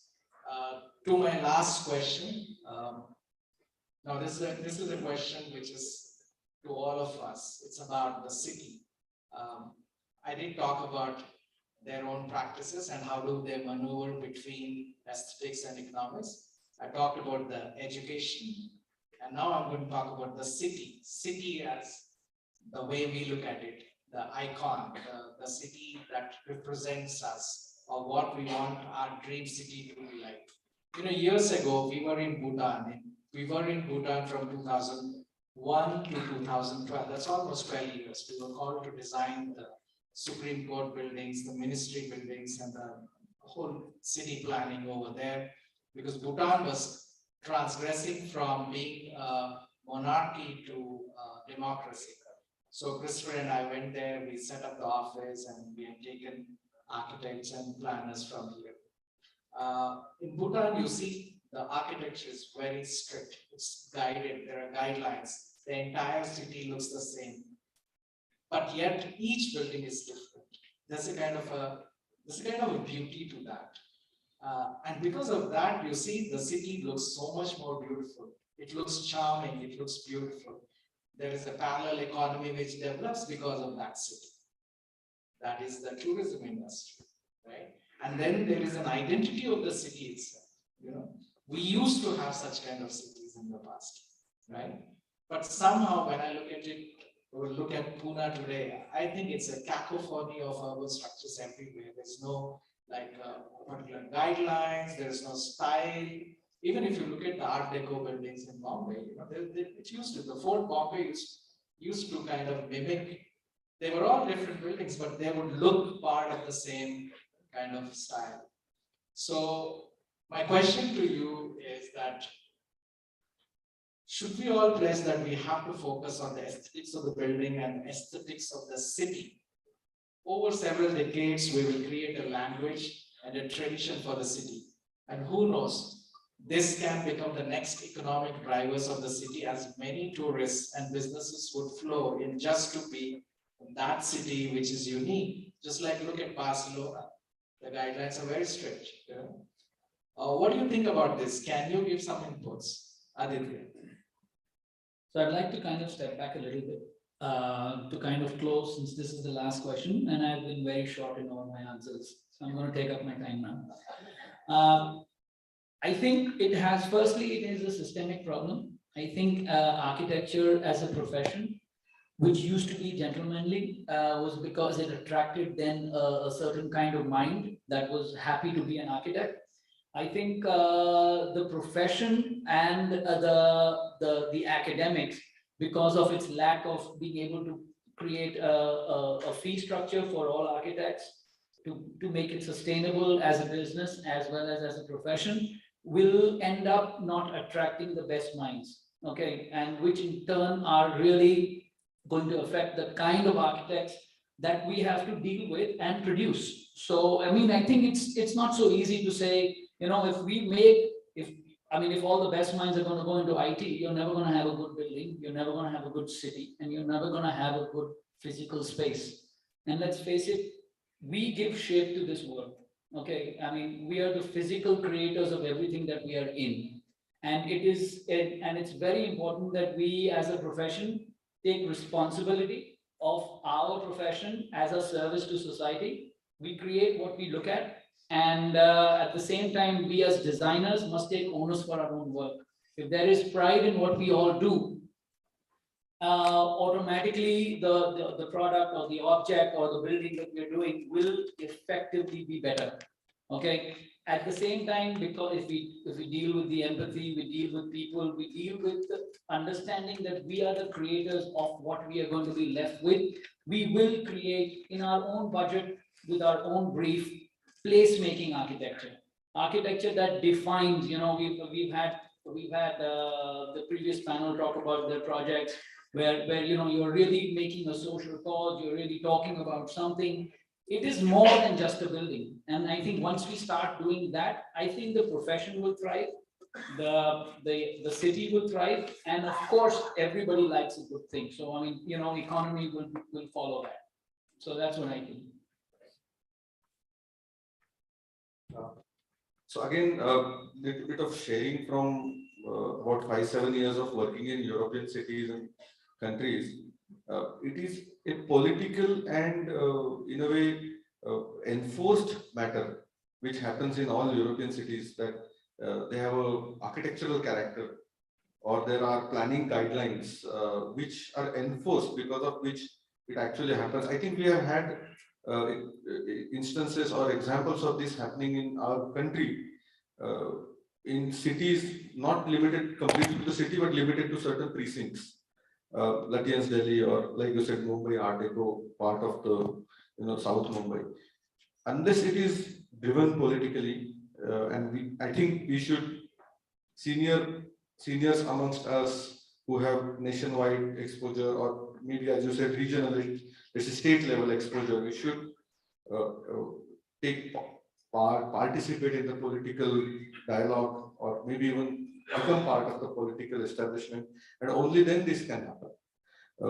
Just to again go back to the way things are done in this country under the Act, and how the standards work and the DC rules and all that, it is just purely based on numbers, and again the numbers actually are put into the rules and restrictions, or let's say promotion, they call that nowadays, they call it control and promotion regulation.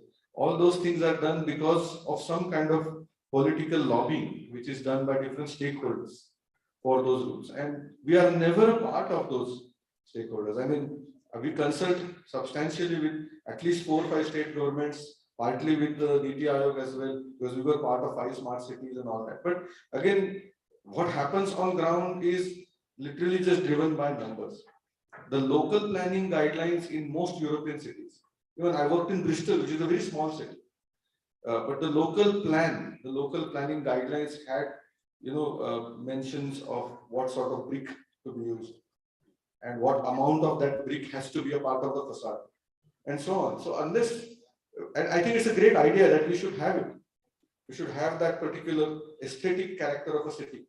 If not a city, at least a precinct or a part of the city. And even if we can enforce the guidelines, the planning guidelines with respect to aesthetics, limited to that precinct. But the way to go there is definitely, it has to be politically influenced and enforced.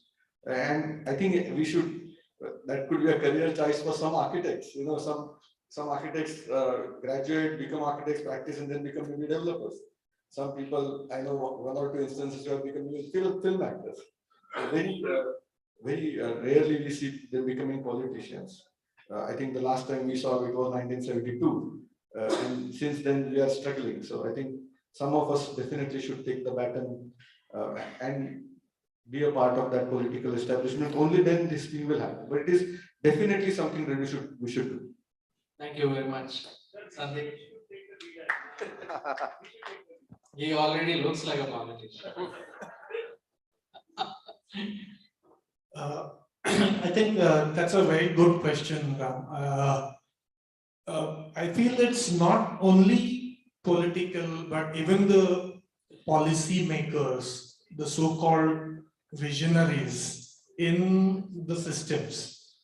I think they should also look at it very carefully. I was standing on the top of the terrace of our building in Barnet and had a look at, I wish I could share that photograph on the screen here. It was like what Christopher says is jazz music or a cacophony, like what you said.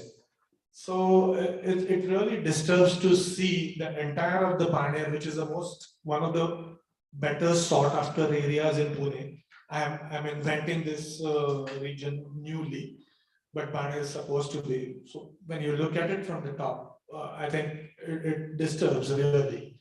I mean, maybe behind each of that structure is an architect, maybe not so sensitive about what is being done.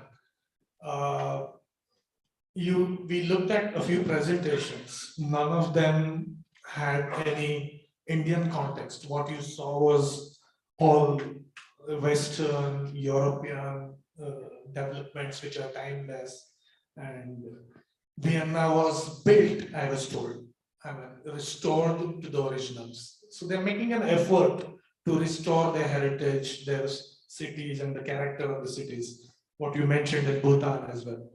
Like Rishikesh said, we did try that. I worked on some projects in Dwarka and in the NCR region, and they had those architectural controls in place. But that has to be observed more meticulously. And as individual architects who are designing and professionals who are contributing to the design, I think we should take a step back and before we deliver each structure, I think one has to reflect back and see whether we're just doing it for the sake of either aesthetics or profits, or are we giving something back to the society? I think that's quite important to me. Thank you. Vikram. I think this question has 3-4 different aspects. I feel that one is that in India, there is a very less inculcating the value of excellence because majority systems, no exception as architecture, education also, it works on the values of mediocrity and probably chalta hai. That is what, so we get the bad roads, it doesn't matter to us. We don't get the excellence infrastructure, and then similarly, we will not get the excellent cities. So I think that is the level of excellence, value of inculcation of excellence is missing here. That starts from the top to bottom. Because especially now, since we work in the institutional sector, we work with government clients, and we find that there is a price race. It always happens, and you also must be coming across that. And there is another architect who is ready to work with the half fees. So I remember one incident where this IIT Kanpur, this classroom complex, which was being done by Achyut Kamande at that period of 1960s, and he has the entire state area which was below as a student assembly. And the director said that, can we reduce the cost? Because as it is, the cost discussion is 1960s and now we are in 2023. So the discussion is always same. The design was built for around 9 to 10 months, but Kamande sir said, no, the stilts cannot be reduced. So eventually it was built with the same stilts. But if that building has to be, suppose we imagine that building in today's context, then I'm sure that some other architect will come, then he will say, okay, I'll build it without stilt and maybe half of the cost of that particular architect. And especially this is happening in government sector, which has a lot of interesting projects, torch-bearing projects, which will become like a milestone for the nation building, where it doesn't happen. So it comes down to Rishikesh's points where this patronage to the architecture, because I think building a Taj Mahal also would not have been possible if the Shah Jahan would have that vision, and probably he also must be running with the cost constraint. But still it has happened. So the patronage of political level, policy makers level, and different level, I think is a very key role. And I remember around 20 years back, there was a debate of globalization versus regionalism, because in that during architectural period, and since opening of economy in 1991, Then the architecturally also a lot of materials, palettes, exposure to the Western world started coming, and probably the architecture has taken a trend of on verge of repeating the Western part somewhat.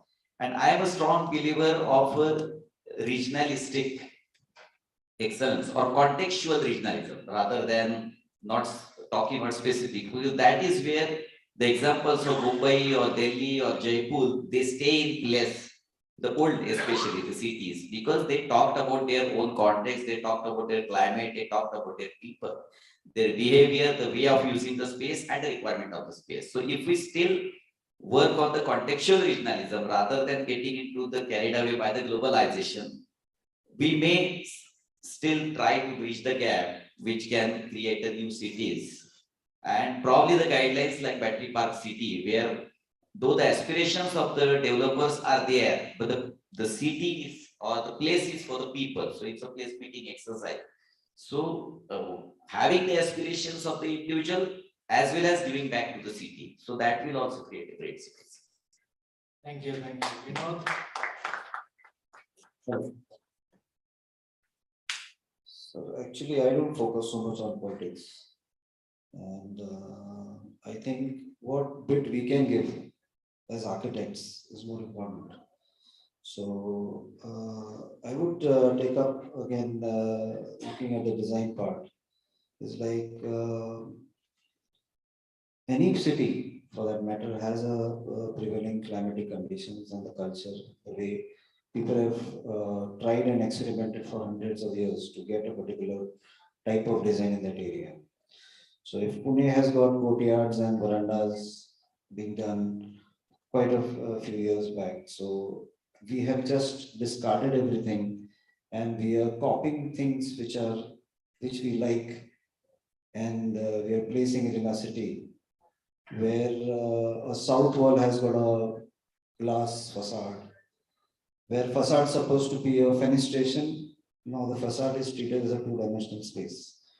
And we stick whatever we like all over the world and we try to stick it on our designs. This is what is something which is irony in what we are doing in a city. So there are foreigners who are coming in our city doing much better designs. I'm not saying that we need to create replicas of past, but we need to actually follow the principles, planning principles from the past and get those principles taken in our designs and carry it forward. This is what I feel. Rules, as you mentioned, I don't think there should be any rule which governs the city the designs, because it's sole responsibility of an architect that he should take the responsibility and do the things right. So the rules always are broken. Thank you. Thank you very much. And to kind of summate all the things, I would submit more on the idea of let's build better cities. As we all know that like we are living in a city, Pune, which is work in progress. It will be work in progress for the next 20 years. If it has been work in progress for the last 20 years, we have seen so much construction happen. It's happening and it will happen. In our lifetime, cities are going to morph into metropolis. So we do have the onus of taking the responsibility, maybe not at a policy level, but even at the individual practice level.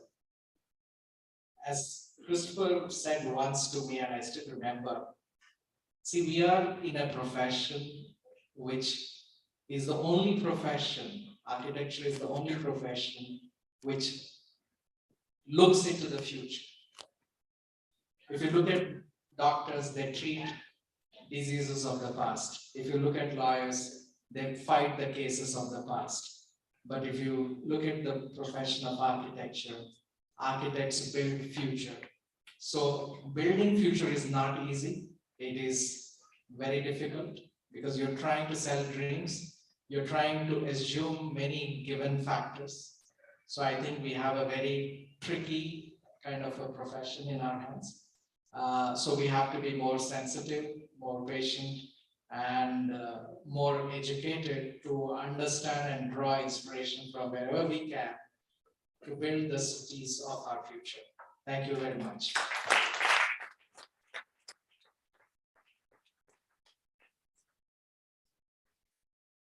Thank you so much. So, if you would just wait back on stage, because I would like to open up the forum to a few questions. I think all of you have heard us out very patiently, and we have time for, I think, 2 or 3 questions. So, and for next gen panelists as well. Anyone from the crowd?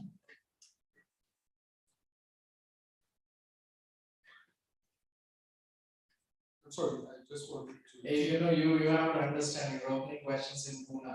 There'll be a flood of questions here. But I'm a stranger to Pune, so I can ask a question. I happen to be a friend of yours, so I'm sure you can accept it. I came to Pune 10 years back when my daughter was at Mahindra United World College. Going on a motorbike today, I was quite surprised at how awful the metro construction in concrete pillars is killing the whole city. And the same thing is happening in Mauritius with Lhasa and Tobruk building metros. Well, aesthetics versus economics. To me, this is what I saw today and what I'm seeing in Mauritius. And I'm quite aghast that this is going to happen. And as you say, Pune is reshaping itself. But this metro, I was just talking to my colleague, my partner. Aren't you afraid that this is too much? Hans, can you please stand up? I would like to introduce you to, he's architect Hans Dwarka. He's come from Mauritius. In fact, I brought him along because he just came like a couple of days back. He just came 2 days back to Pune and he's with us. And we as a firm, we are pitching for an open university in Mauritius. So that's what brings him over here. And our association goes back to his daughter was educated in Mahindra United World College at some point.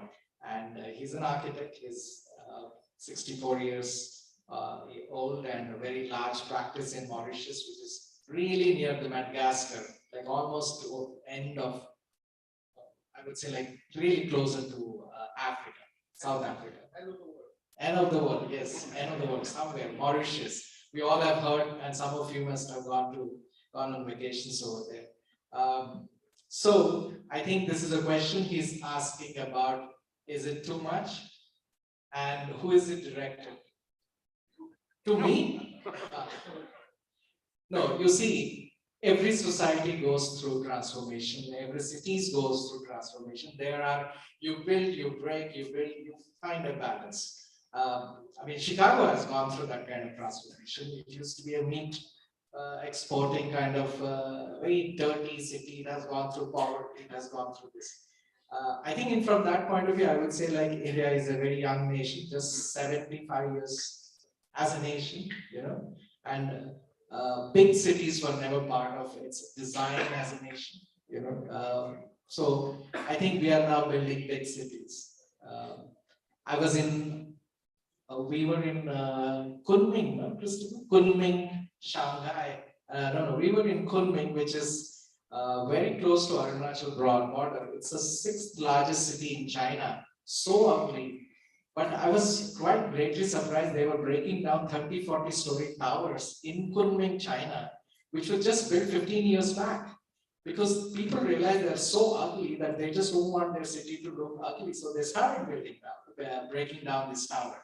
So we will go through the wave that is like, we will build bad, then we'll kind of strip them down. In their place, we'll build, because the FSIs and the stakeholding, the business goals will be better. So we will build better. So I think we are transforming, we will transform. It's so large, the issue is so large that it's not something that you and I can decide sitting over here. I think land is like gold in India, even though it's a very large country, but land is expensive. And the price of the land practically is dictating today what we are going to build. So I think we are a transforming society. I have hope that like maybe in the next 30 years, we will build better. And I think if I see in Pune, Pune has improved its quality of design. Definitely, I see better architecture.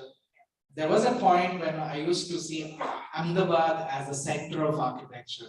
I think that shift has happened. I see better buildings in Pune, better buildings in Bangalore.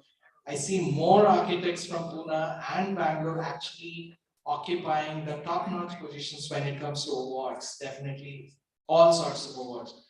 That is something which talks about that it's progressing towards the betterment. I think we have already put that seed. Yeah.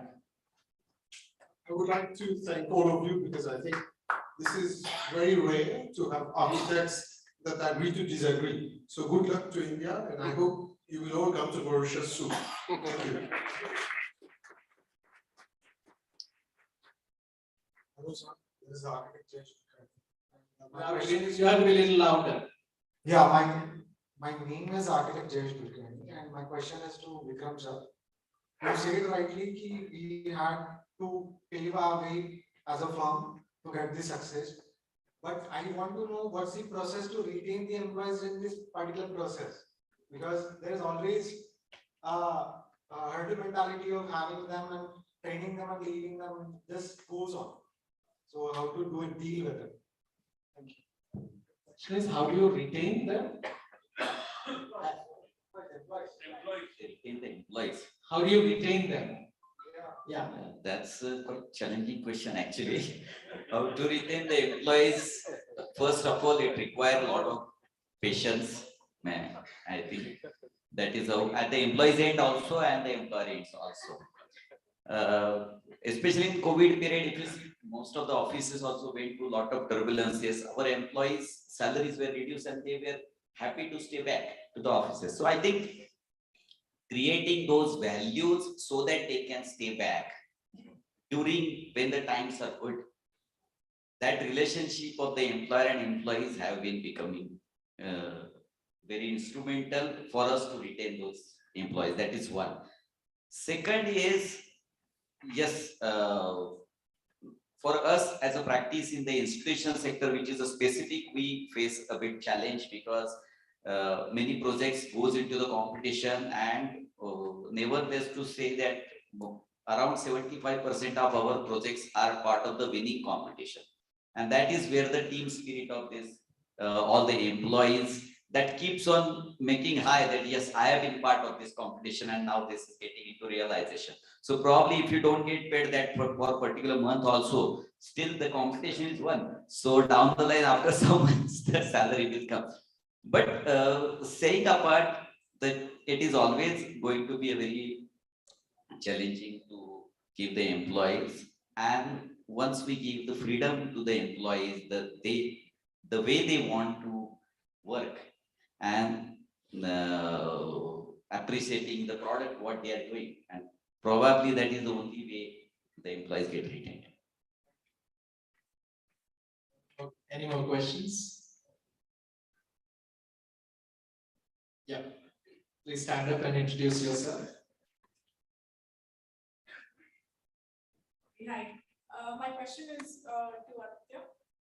So my question is that for architects and for designers who are just very young and who are recent graduates and plan to have firms and practices of their own, how would you advise them to manage their finances and getting projects together for young architects and designers? See, I think firstly, architecture is a profession that you really only learn after you leave the college. I mean, you know, it's only on practice. There's a reason why it's called the practice of architecture, and it gets better with practice.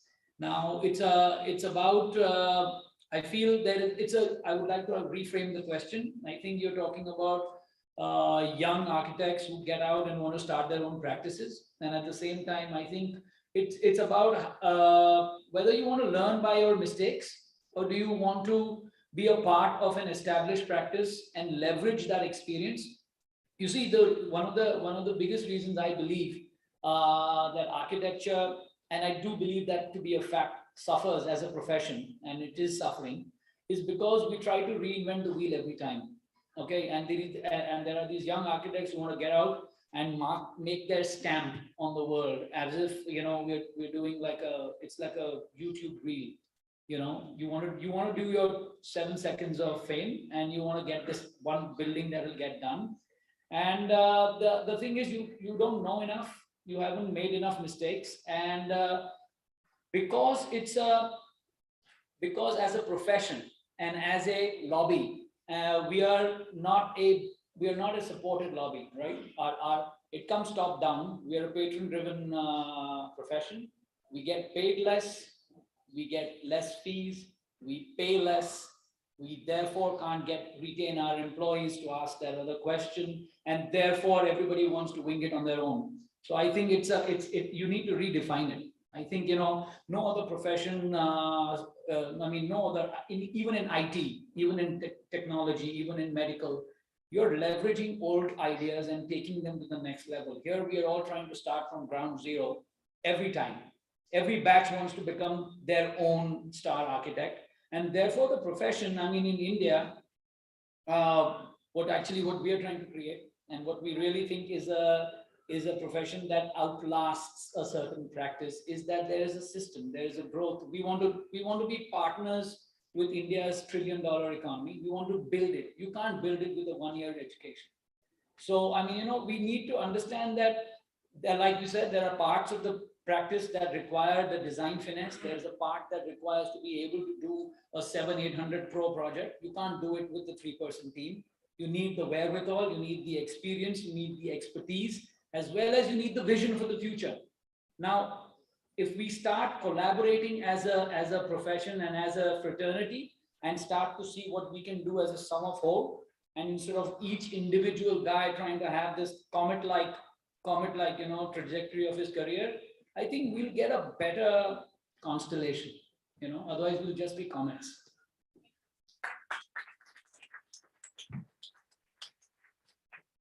Any more questions? You have been there, done that. Your first project, anyone, your first project is like your first love. You always remember the good, bad, ugly, how it was, you can't forget it. So, what was your first project? How you backed it? What was your experience with your first project? And did you get paid for it? Yeah. So, Indrajit is asking, what was your first project and how was the experience? Did you get paid for it or not? Yeah. How you back? Okay. So bagging the first project, like your first love, is always an accident. Okay. I think it's about, you must always get paid. Okay. I think this practice of getting designs done for free is what determines the fact that, it's ephemeral. It doesn't have any value. Bricks cost more than your design on paper, which is the wrong practice. I think we have to enforce value of our own designs, stand by it, and even if it's a table, you must get paid, because if you don't get paid, even that singdana doesn't taste good if you don't pay for it. Otherwise, it's free. So I think we must take pride in what we do, and I think we must learn to value what we bring to the table. So I think everyone, we want, so just out of college, I got a school project. And I mean, everybody knows I'm a second generation thing, so it was not with my father's practice. For some reason, I wanted to rebel because I was studying in Mumbai, and then I got a project from there. It was in Panvel. I did get paid. Unfortunately, the project got only partially built, just 2 buildings. Then the rest of the school did not get built. But it was a very good experience. It was a really good experience. It put me in a very positive spirit about wanting to practice in this profession. And I would just like to take this opportunity to answer that lady's question. Again, sharing experience from the UK. In the UK, after having studied for 6 years, you have to minimum spend 3 years working in the profession with somebody and then getting qualified to practice as an architect.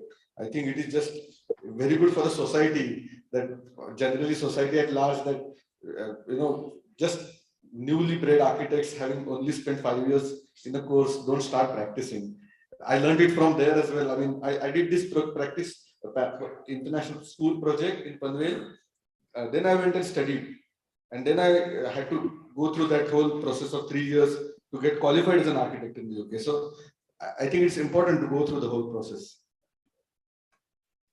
Well, the question doesn't really apply that bagging of a project because I've always been working with large practices. But nevertheless, my first project was with architect Raja Edry's office when I joined his office back in 1993. So this was a very interesting project of it's a sort of a conservation project, you could say. Mumbai, next to the Sterling Cinema, there was this building called Tata Palace. It used to belong to Tatas, and Deutsche Bank had taken over that premises. And we were to transform that whole Tata Palace into a more luxurious, modern, contemporary, offering of the Deutsche Bank. So while preserving the whole heritage aspect of the thing, we managed to do that. That was sort of an retrofit, refurbish, renovate sort of a project. It was very close to my heart, and we successfully delivered it. So yeah, I mean that was the first one which I accomplished. In our case, though we started with individual residences as the initial practice, but we always wanted to get into the institution, which took around 9 to 10 years to get into that leap. So it started in 1990, then somehow in 2000 we got the first institution building. But the first designs also, I remember one of the first projects where I spent more time on design development and being with myself rather than with the client, because I keep on rejecting my designs many times than the client rejects. So making models, at that time the 3D was not that more enforced. So making models, design sketches and all those things kept happening, and I kept on meeting the client. We never had a discussion about the fees, though he said that the building bungalow has to be designed, and I started working. After a certain period of time, then he himself got into a very annoyed mode. Probably, I think he said we have not discussed about the fees. So I said yes, that we have not discussed. And since the person has the quite good exposure, he was a marine engineer, so he has widely traveled. So he knew a couple of things, and he fixed me with the 7% of fees. So 7% getting for one of the first project was a very nice thing. And that time also I never said, he said, "Are you happy?" I said, "It's fine, no issue," because getting into a good design itself is a charm by itself. But for us it took 9 years to get into the institutional building, where the client was completely on the different, because the institutional money has a different ballgame than a private money. So they have limited money. They want to build a new big hostel and auditorium in Pune. And then they have limited budget, and they said, we will give only this much to architect for that particular design. And we said, still that is fine, because it's one of the first break into the institution. So, and that project itself, though now I just can't read that fees also, what we must have got at that period of time. But that has paved a long way, where recently we won the competition of IIT Gandhinagar National Competition 10 years back, and we have been working with them from last 11 years. So probably the seeds are in the original project, where we never discussed and negotiated on the fees, but we talked more on the design qualities, which has taken the path ahead. So I was fortunate enough to, one of my close friend to get a nice project. In that, some days earlier, I had heard that there is one architect, a very senior architect, who catch hold of some brochures, and on the same brochure he designs something and he gets the project from the builder. So I understood one idea that if a client, what we learn in the school or college is like the more the number of options you give, the more the better presentation you get the project. So I told him, this is your project which is going on, and I will give you some more options and better presentations. And if you like it, you decide my fees, and it's fine. And he liked it, and things went ahead. So thank you. You want me to answer that question?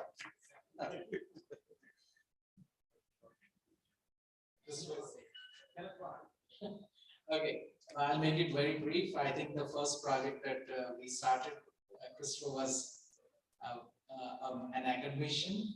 At 51, we started the firm, and I was 22, he was 51. One fine day, we received a letter from the House of Mahindras that they're looking at like architects in Pune, and we received a letter. And I told, looking at the letter, that Christopher, since I've never seen Bombay, back in those days it was Bombay, so why don't we go and visit the city, and then we can also attend the interview. And the interview was between 5 people. I think there was Charles Corey, Christopher, Kanwin there, Uttam Jain was there, and Raja Doshi was there, yeah, 5 of us. We went with an attitude that we never going to get the project because we had no body, we had no office to begin with.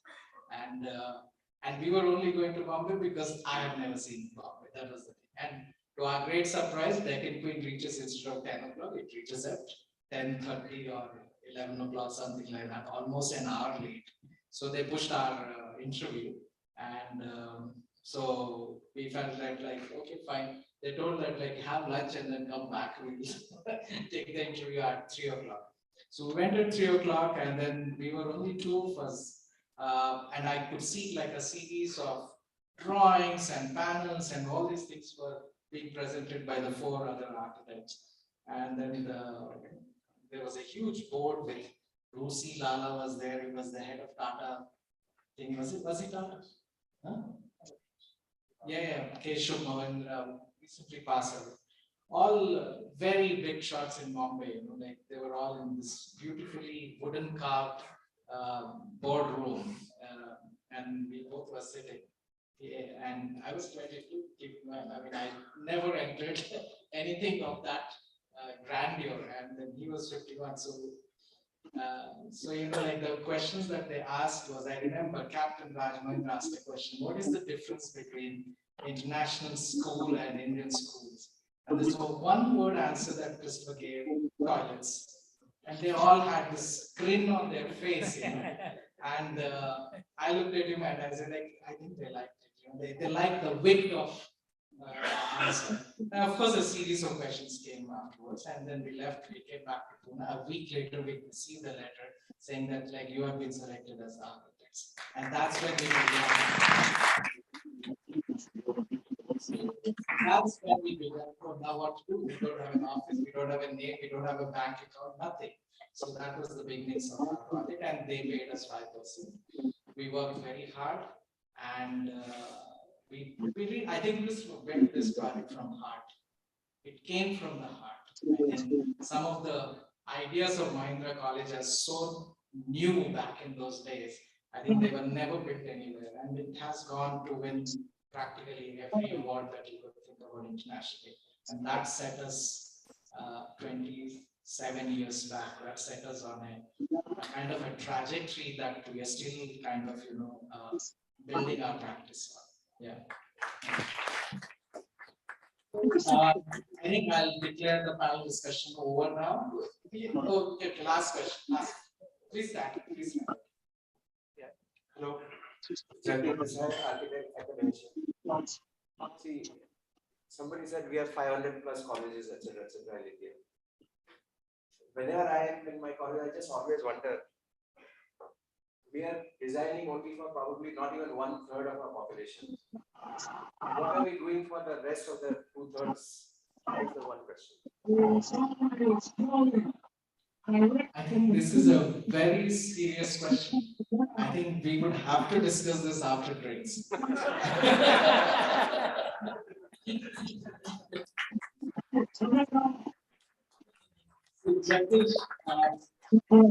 Not to mock you, I think it's a very valid question, and this is something which has been making me sleepless overnight. Because I've been discussing, like we have a panel discussion in our house, Christopher and I live in the same place, so every night we have discussions which are almost like a panel discussion. So that's why a panel discussion comes very natural. So what are we as a profession doing to not 1/3? I believe it's like 95% of the population is never touched by architecture. Am I correct? If you look at rural India, if you look at most of, I mean, even in Pune, how many people even can spell the spelling of architecture? They say that, oh, he is architecture, like doctor, like lawyer, you know. So I think we need to popularize the profession. I think we need to take it to the masses. And the only way to do is talk about it. That's where Indrajit Saur comes in as a media partner. He will take us to places where we don't reach. And he is going to be the media partner. So thank you very much for hosting all of us, Indrajit and Antipi Balash. Thank you very much. I think we had a lovely time. On behalf of all the audience and the panelists over here, I thank you all for hosting us and hosting a lovely discussion and an evening. Thank you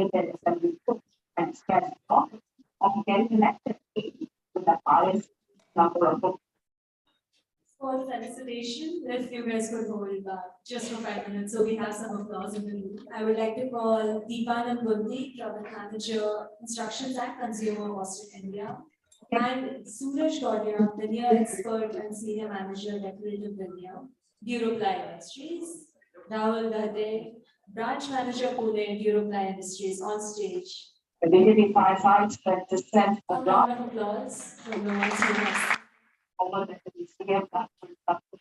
which the party and joined the Congress. This does not start the party and in all 80 possibilities in that.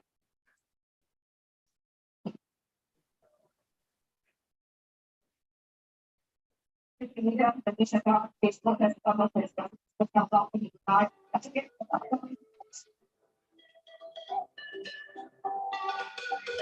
Aditya Jaiswal, CEO, CCBA Designs.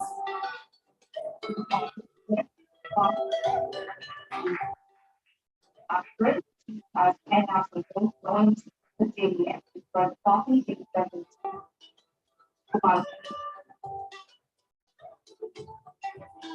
Rishikesh Kulkarni, partner, DKA Architecture.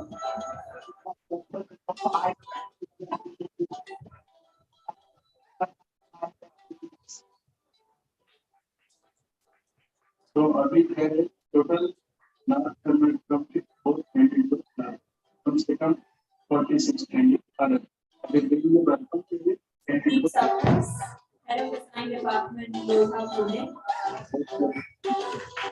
682 stuff like.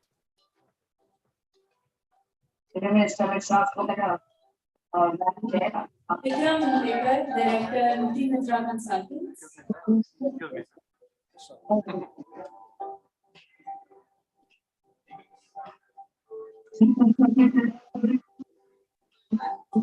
Vinod Dusia, founder, VDA.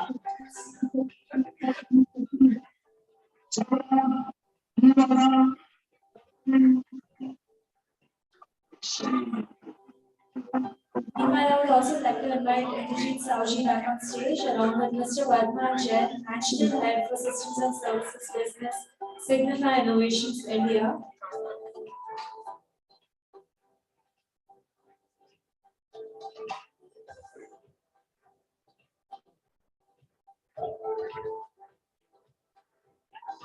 And for our dear moderator and curator of this entire evening, Mr. Ram Prasad Akiseti, everyone.